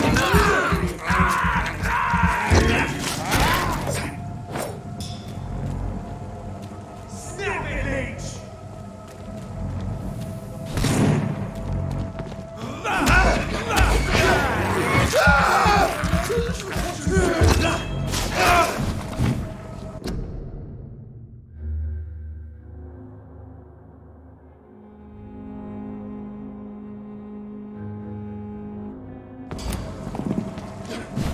Back to the bloody throne! Die, beast! Don't like that, do ya?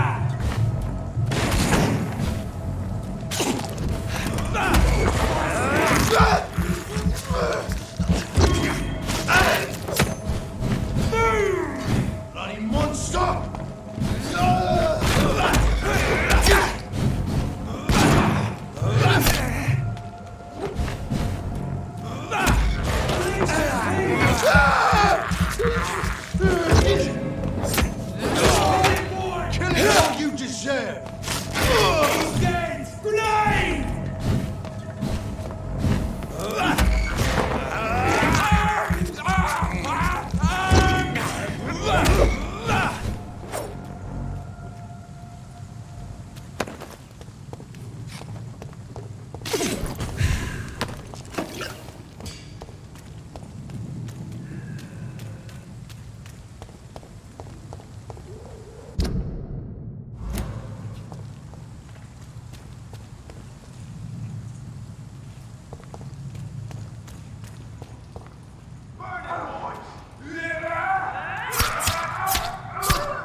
There is a name engraved under the blood on the back of the case.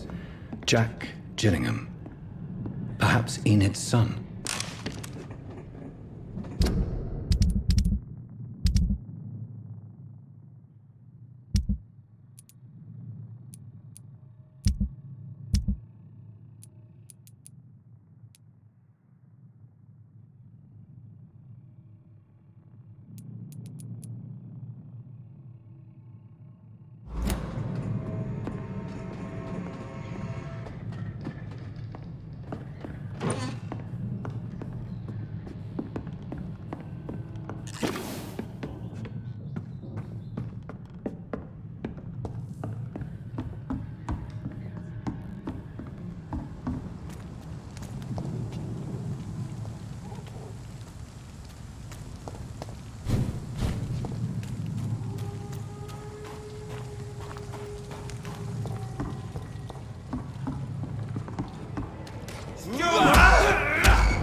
All of you bloody leeches need killing.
This one's mine!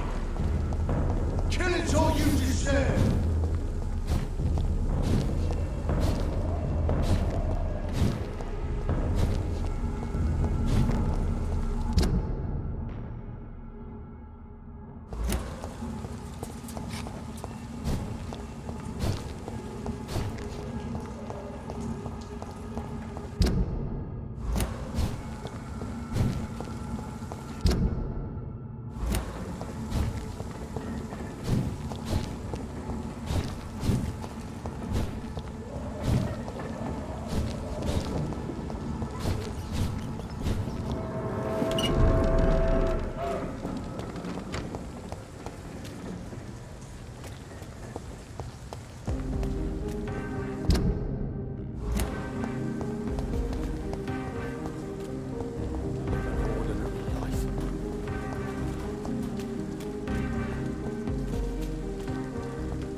Whose blood could be pure? Good evening, old chap.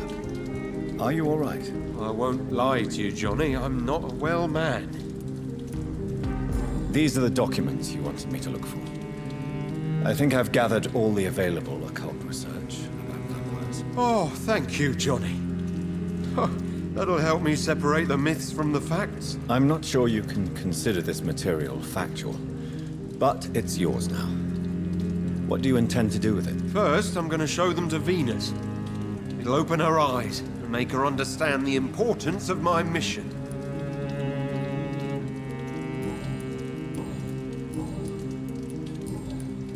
You need some rest, Clarence. You should try to sleep.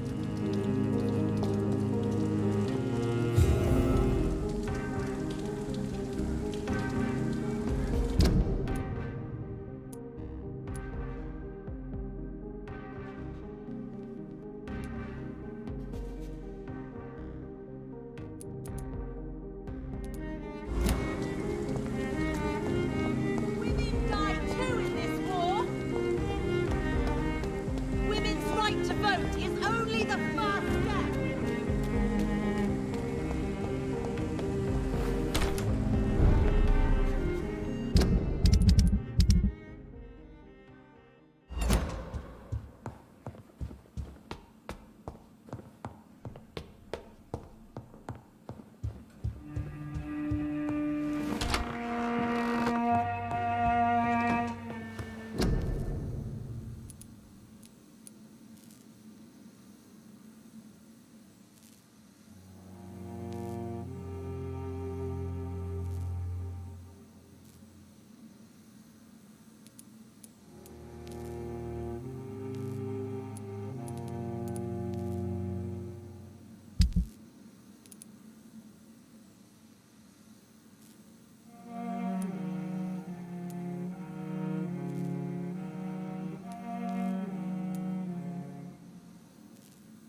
Over there! There's one of them birds! Steady, boy! Ain't got one of them!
Good evening, sir.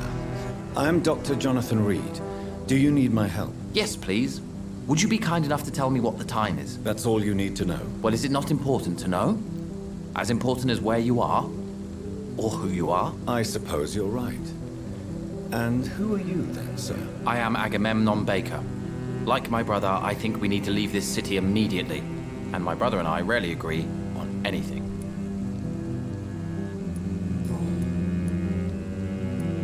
What can you tell me about this part of town? It's the only place I've considered myself happy. Or at least that's what I believe. Unfortunately, it's time to leave. Why is that? Because I'm not feeling happy here anymore. Are you?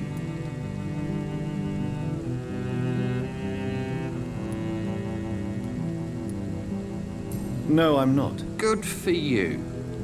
It's a good thing to have a clear idea of where you stand concerning crucial questions. Don't you think?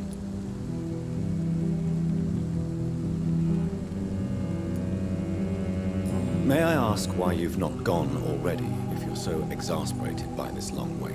I believe fear is holding us back. My brother would have said it's laziness, but it's just because he's prouder than I am. What can you tell me about your brother? He's older than me, I think. But the important thing is that I really hope I'll die before him. Grief would just kill me, you know? Is that all? Pericles is very attached to this city, and without my insistence, he would never leave this place. We don't often agree on anything, you see? May I ask what you're doing outside at this hour of night? I don't know. You should ask my brother instead. It was his idea in the first place. You must have your own ideas. From what I have managed to understand, I guess we're supposed to wait here. Waiting for someone to come.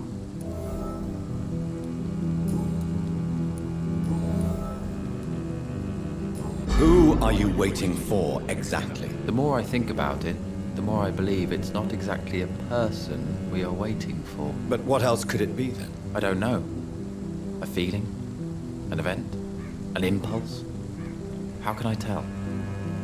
Something that would allow us to leave this trap. I'm afraid I'm not following you. What kind of trap are you talking about? Have you ever felt like life trapped you in a role that does not fit you? That you are not in your place? That sort of trap. Trap?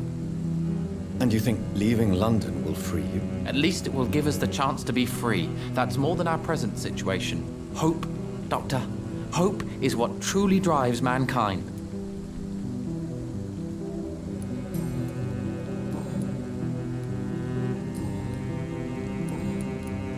Have you any recent news of Aloysius Dawson? I try not to listen to gossip or rumors. Unlike my brother, I am only interested in facts. Goodbye for now, Mr. Baker. Good evening, sir. I'm Dr. Reed. Can I be of assistance? Dr. Reed? Dr. Reed? Is there anything wrong? No, it's just... your name sounds familiar. And your face. Have we met before? I think I would remember. So I suppose the answer is no. That's odd. I'm certain I've already heard of you. My name is Pericles Baker. Does that mean anything to you? I'm afraid not, sir. But it's a pleasure to meet you anyway. The pleasure is mine, I guess. I only wish I could remember when it was that we met.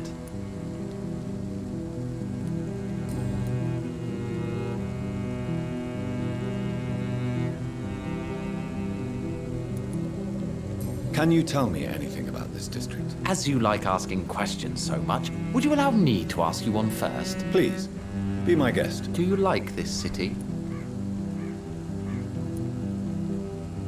I know we are not living in the most peaceful of times, but I have learned to appreciate London's complexity. Yes, me too. This city tests us.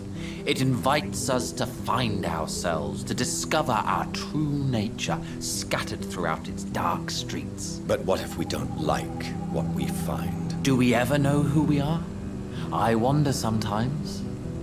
Or maybe it is the journey to find out who we are that changes us. Tell me about yourself, Mr. Baker. What are you doing out here in the middle of the night? We are waiting. Waiting for someone. And why are you waiting for this person? Because we need to leave this city. As soon as possible. Why do you want to leave the city? I'm not really sure.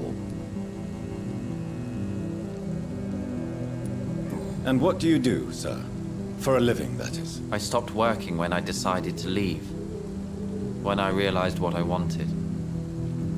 Wanted something this city can't provide.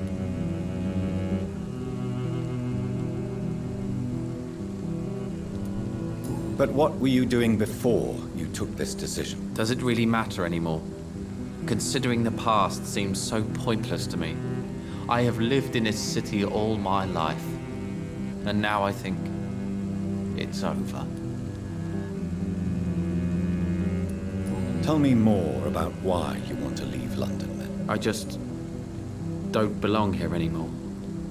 I had to convince my brother to leave London because I know we need to find another life out of the city.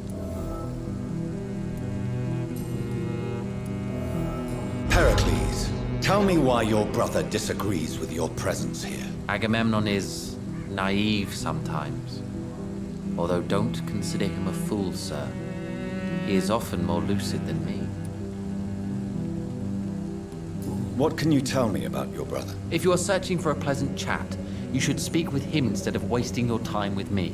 He's always been the more gentle of us. That's it? That's all you can tell me about him? For the time being, true kindness is the most valuable quality, my good sir. At least you both have the same difficulty explaining what you're doing, and for what reason. But is that not a common problem for all mortals?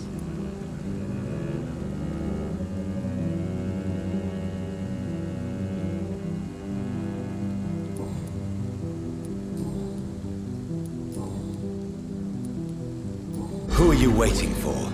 I'm sure he has a name. I really can't answer that question, since I don't know that person. And why is that? This person is mostly my brother's acquaintance. I don't even know his real name. Only that this man could help us leave this city once and for all. But why would you need this person's help to leave London anyway? Well, I thought we should have left this cursed place already, but my brother convinced me to stay a while longer, and here we are.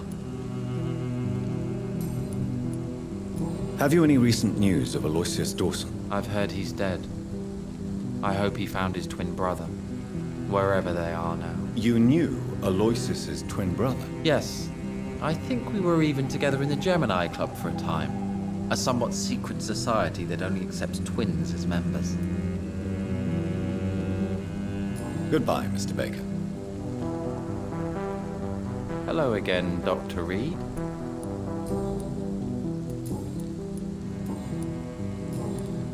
Goodbye for now, Mr. Baker.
Hello again, Dr. Reed.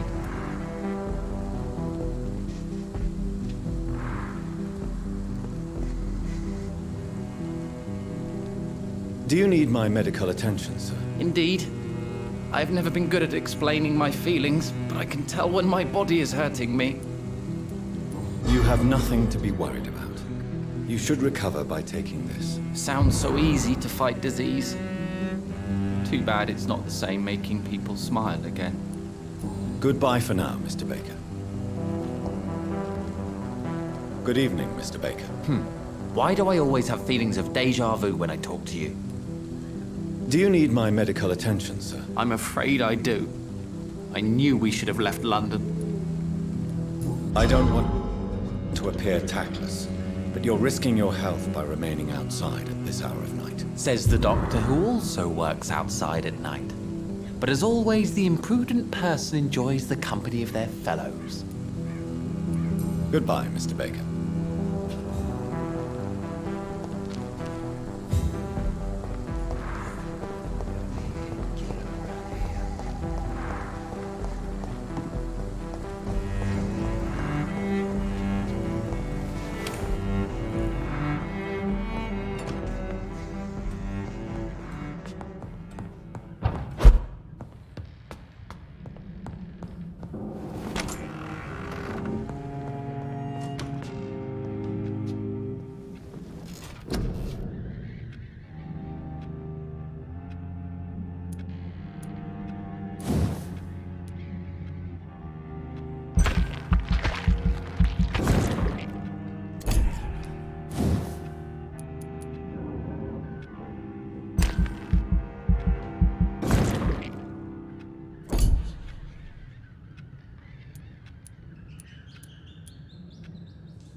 perhaps London will survive the epidemic. Good evening, Jonathan Reed. Can I help you in any way? Do you require medical attention? If you don't mind. You'll feel better after taking this. Thank you very much. I feel better already.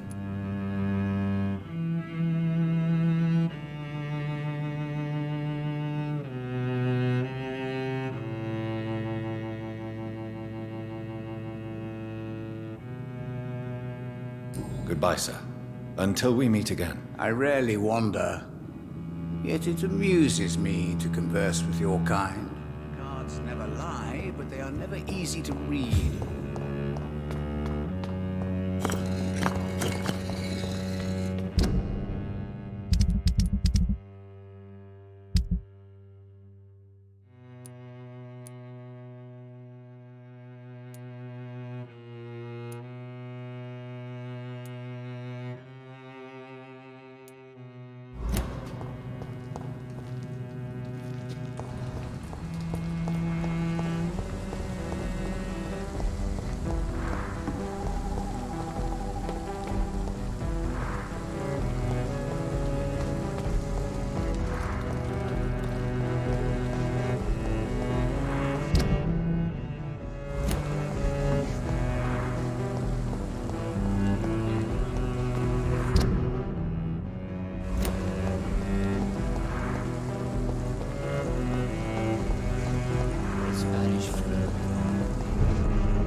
Good morning. Good evening, young lady. My mother always prefers when people simply call me Carol. Do you need my medical attention? Oh, please, sir. Do not waste your time with me. There is nothing to be worried about. Don't be shy. It's my duty to take care of you. Thank you, sir. Much obliged. I suspect you've heard what has happened to Aloysius Dawson. No, what happened to him? I don't read newspapers. A mother always told me it's a bad thing to listen to gossip. Goodbye, Carol. Good morning.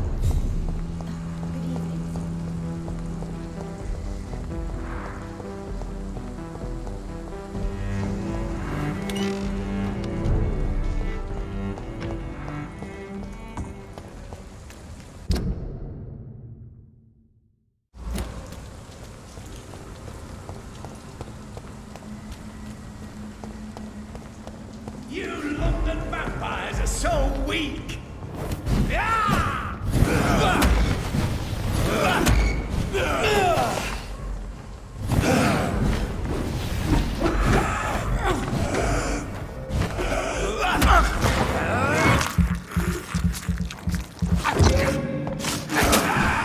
Your prey is mine now! You cannot win!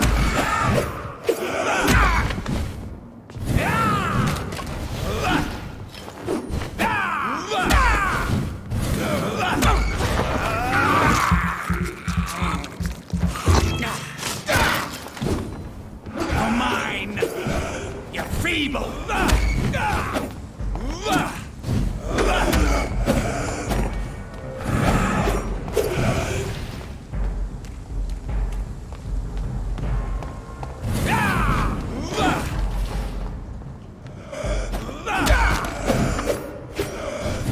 Stupid newborn!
Those clever rodents are cautious now.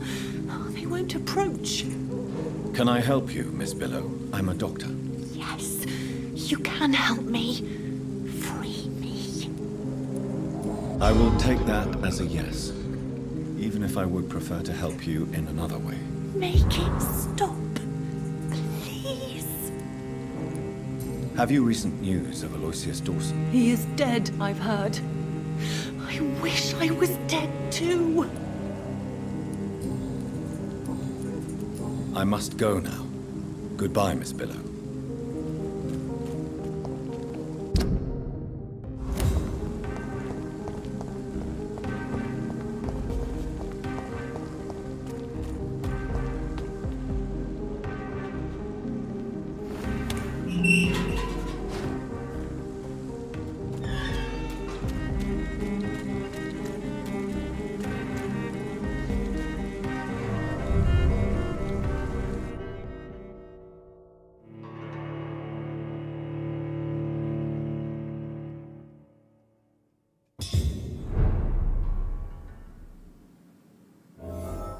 I'm still persona non grata in the Ascalon Club. If I want to speak with Lord Redgrave, I'll have to improvise.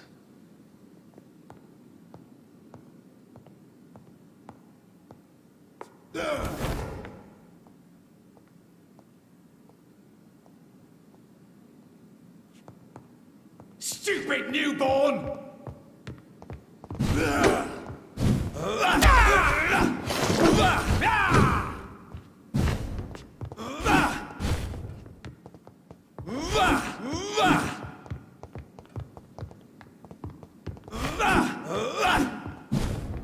Your prey is mine now!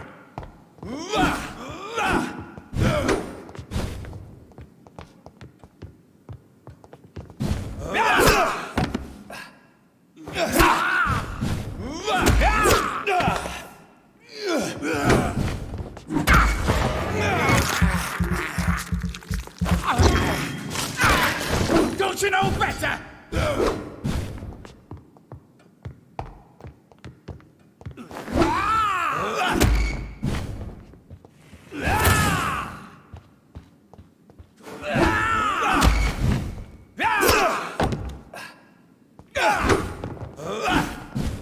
This is my territory!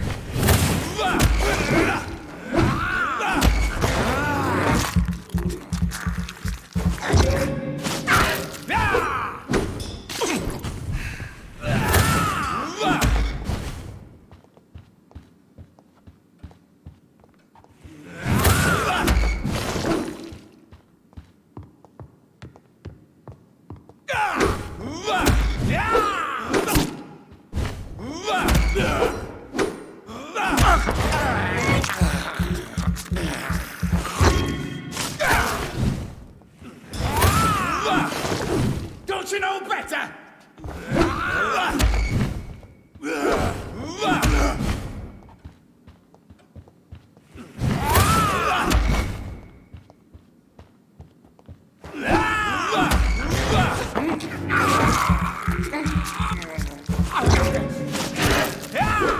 Stupid newborn!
This is my territory!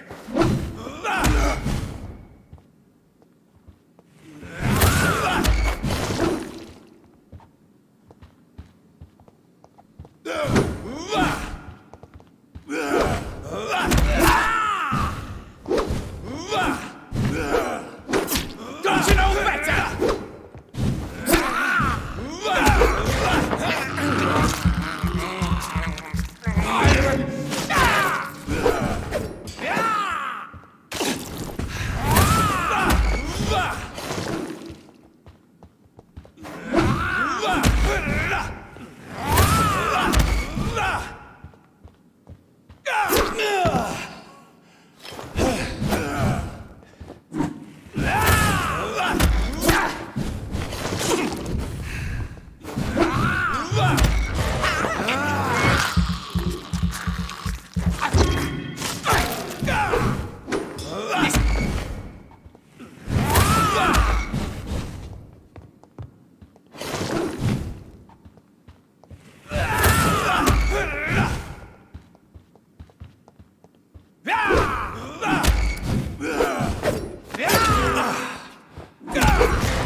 Good evening, Lord Redgrave. What are you doing here, traitor?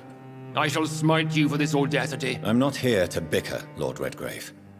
I can put an end to this epidemic, but I need your assistance to do so. Good. We've held out thus far, but the time has come to put an end to this crisis. Tell me, what do you need? The blood of William Marshall. The blood of William Marshall? Of my maker? Are you mad? This blood is the purest of all. My maker proffered it to me on the battlefield. I cannot hand it to you.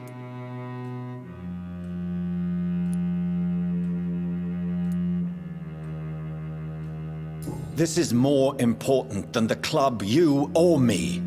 This is London's last hope. I see. Well, in that case, given the gravity of the situation, I suppose I can spare you a drop. Thank you, my lord. If you manage to save this city, you'll prove yourself a veritable servant of the crown. So Godspeed, Dr. Reed. Our fate lies wholly in your hands.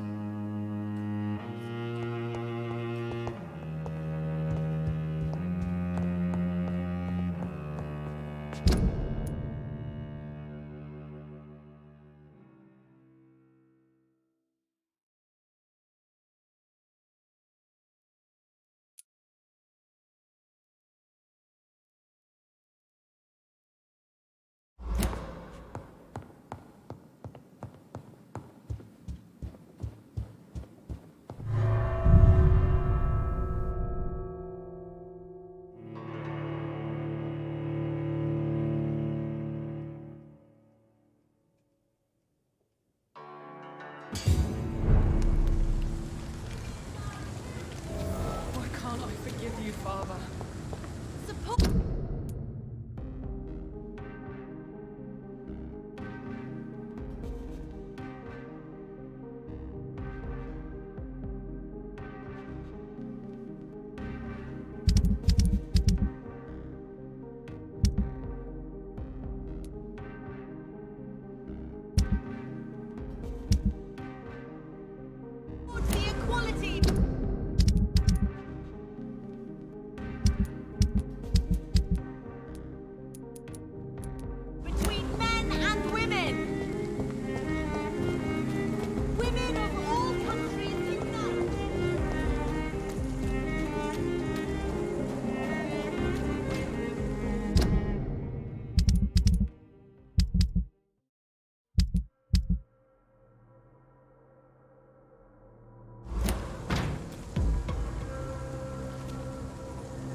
Not a safe place right now, sir.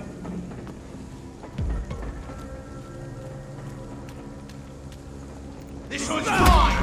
It's on him! It's on him!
By many.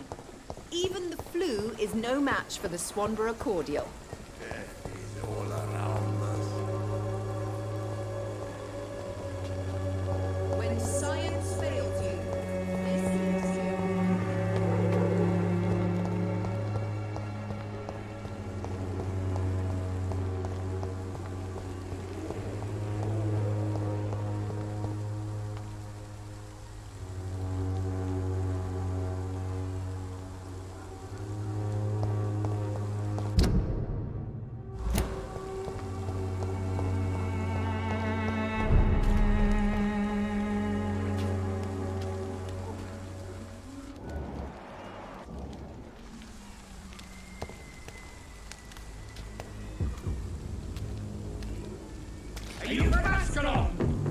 I don't care!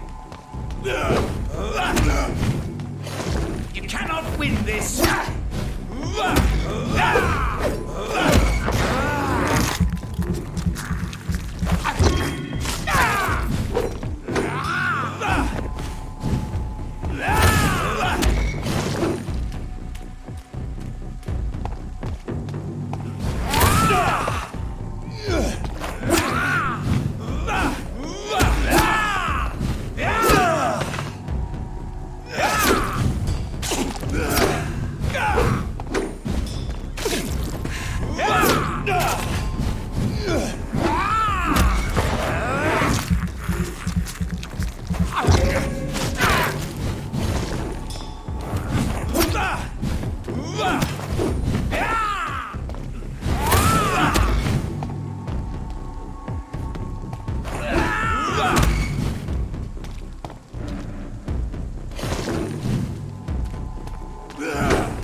Don't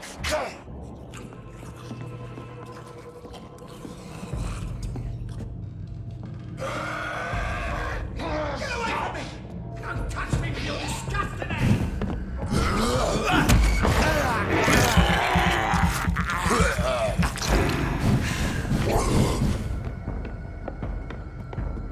Help! Some damn strangers are attacking me!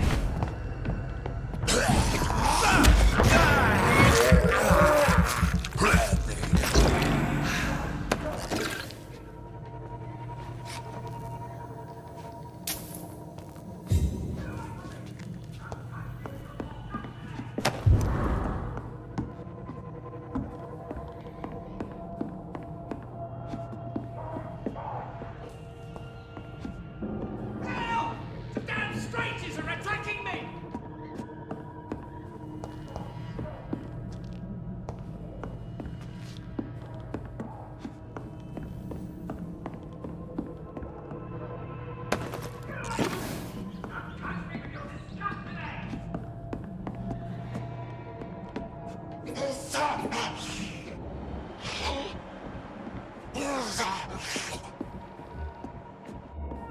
Damn strangers are attacking me!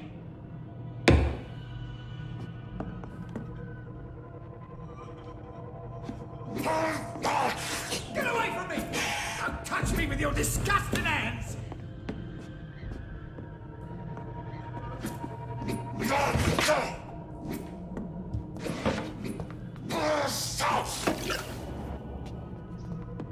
Help!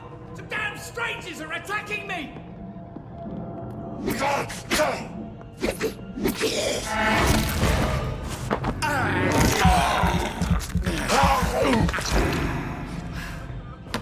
Get away from me!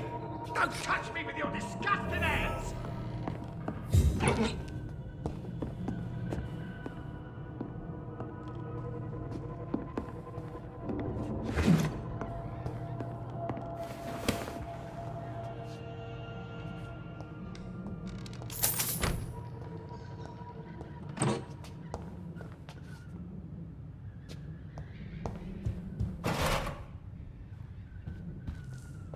This is Braille. I need someone who can read this.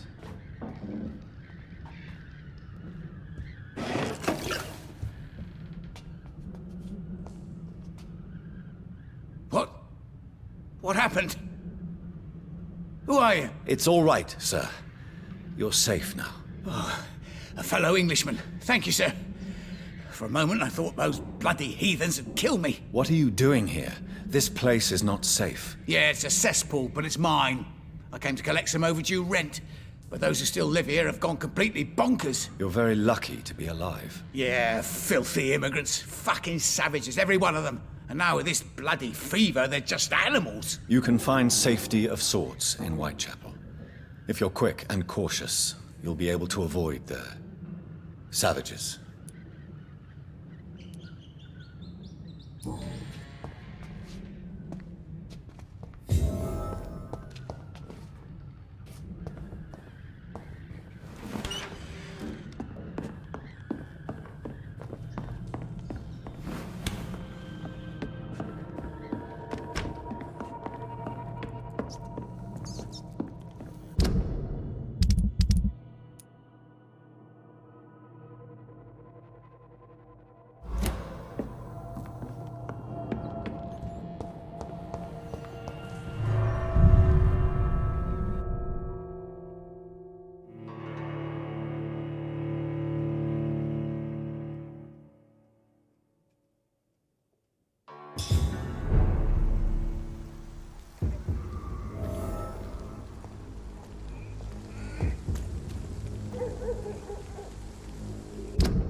Not a place for you, sir.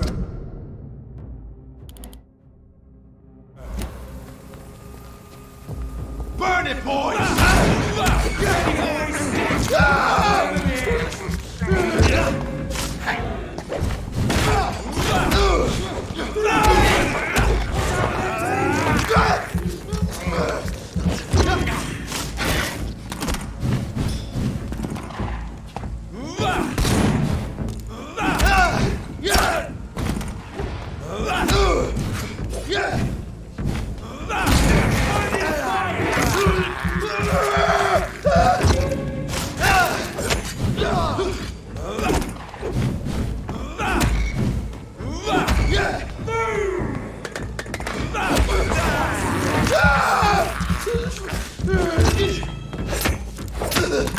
Oh, Christ!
See them fancy clothes? This one's a top! What's that, lad?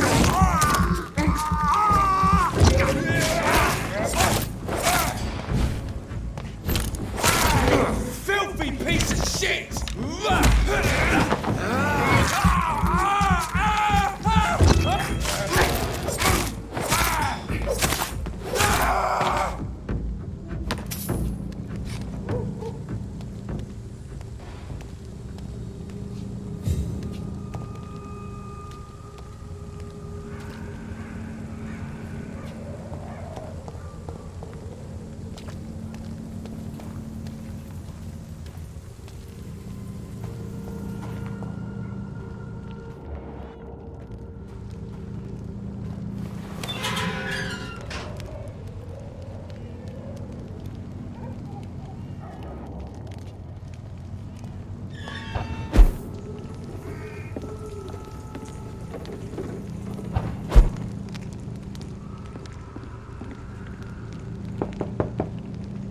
Hello, sir.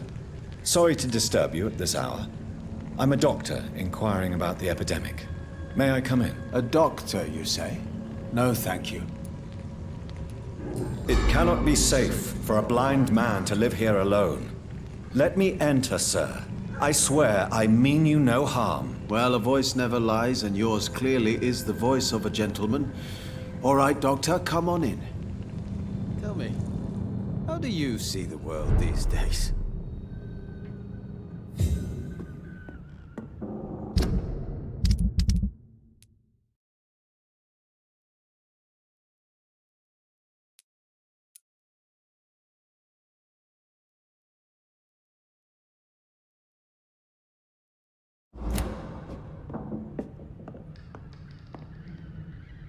So what is the name of my nocturnal visitor? I'm Dr. Jonathan Reed.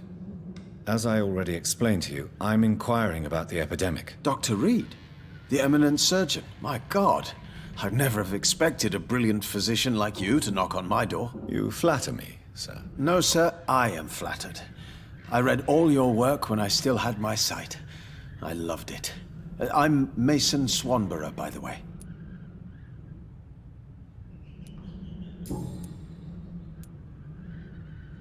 And what else have you learned about me, Mr. Swanborough? I know you assisted Professor Carrel in France, and that you invented a new blood transfusion method based on his work. Yes. Those were frustrating but exciting days. I loved it. Yes, the thrill of research and discovery. This is what drives people like us, Dr. Reed. Oh, how I envy you. Does someone take care of you in this isolated place? My sister Loretta and I have our daily routine.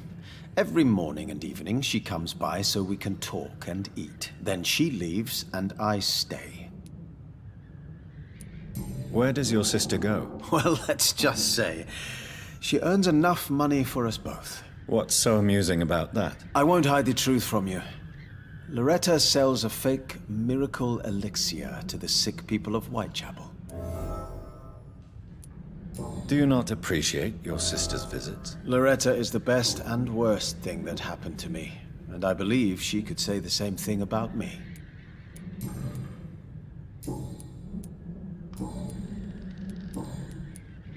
How is the sanitary situation evolving in Whitechapel these days? I hear them hissing and scratching at my door every night. The sick made mad by the fever. But these walls are thick, and my lock is solid. Do you know Braille, Mr. Swanborough? I'm no expert, but I learned it in my spare time, yes. Why? I found a strange document entitled Cure for Blindness. It's written in Braille, so I thought perhaps it was yours. Really? Is that some kind of sick joke? Let me see. Here it is. This letter seems authentic.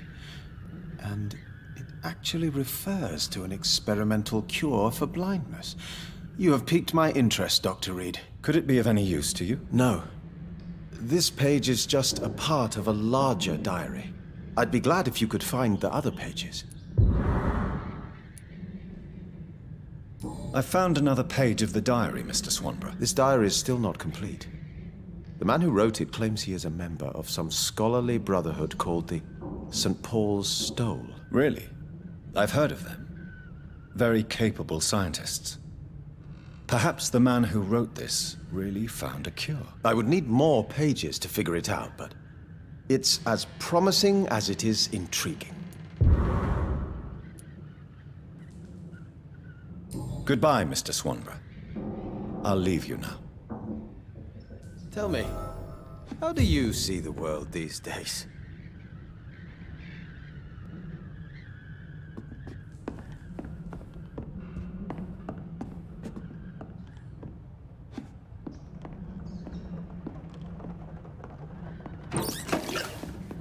It's locked. What kind of gentleman pays visits to people at this late hour?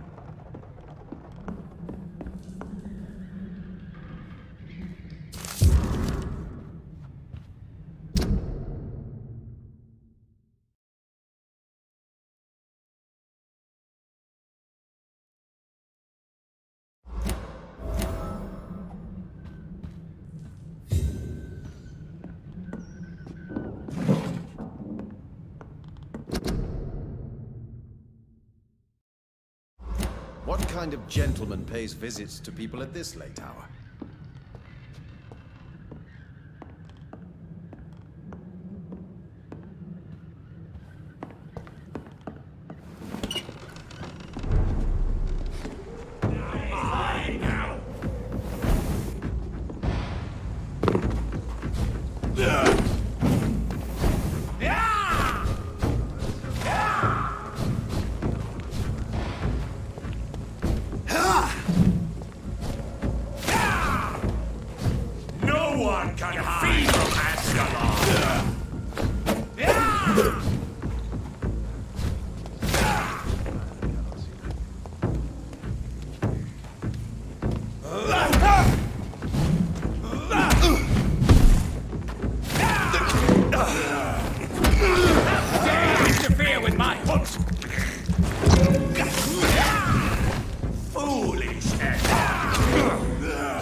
it! Watch out, boys! The leech has taken!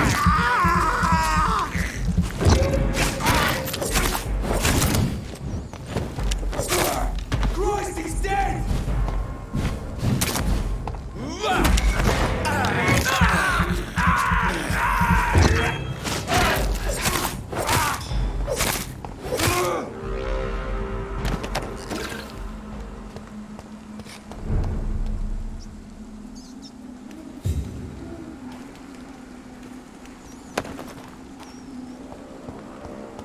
If McCullum really drank the blood of King Arthur, then I may have found another vital ingredient for my recipe.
Good evening, Vampire Hunter. Are you here to end me, Leech? You'll find I will not be killed easily. Not at all, McCullum. I am here because I need you. Really? I'm intrigued. Speak up, then. I need the blood of a king. The blood of Arthur. I'm certain you possess it, and I must have it. The Guard's most sacred and precious relic. Why would you? You found Marshall's memoirs. I should have destroyed that book. I need the antidote to save this city, McCullum. It is within me to take your words as truth. I want to, but I must know more. What precisely are your plans?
I have found the carrier, McCullum.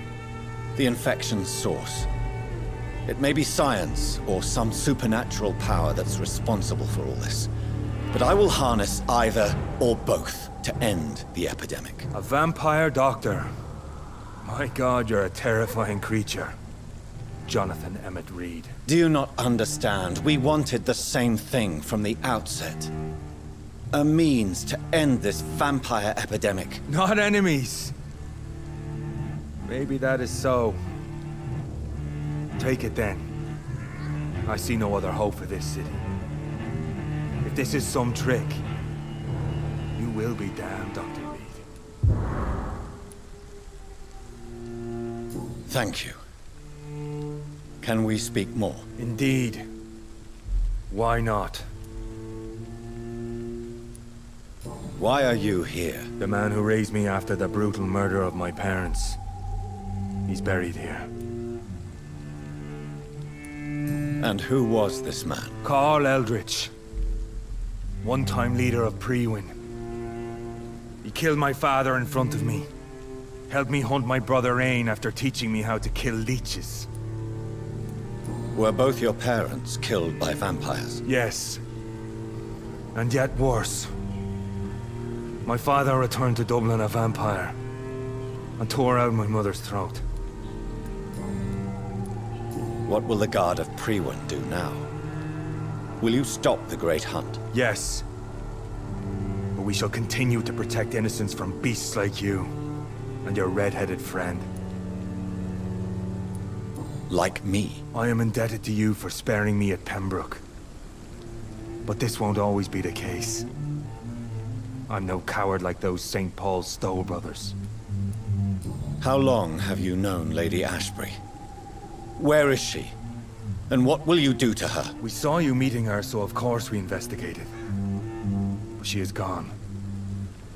Our scouts reported she has sold some paintings and departed for an unknown destination. Adieu, vampire hunter. Until we meet again, blood drinker.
The blend seems stable. Time to go and find Harriet in the sewers.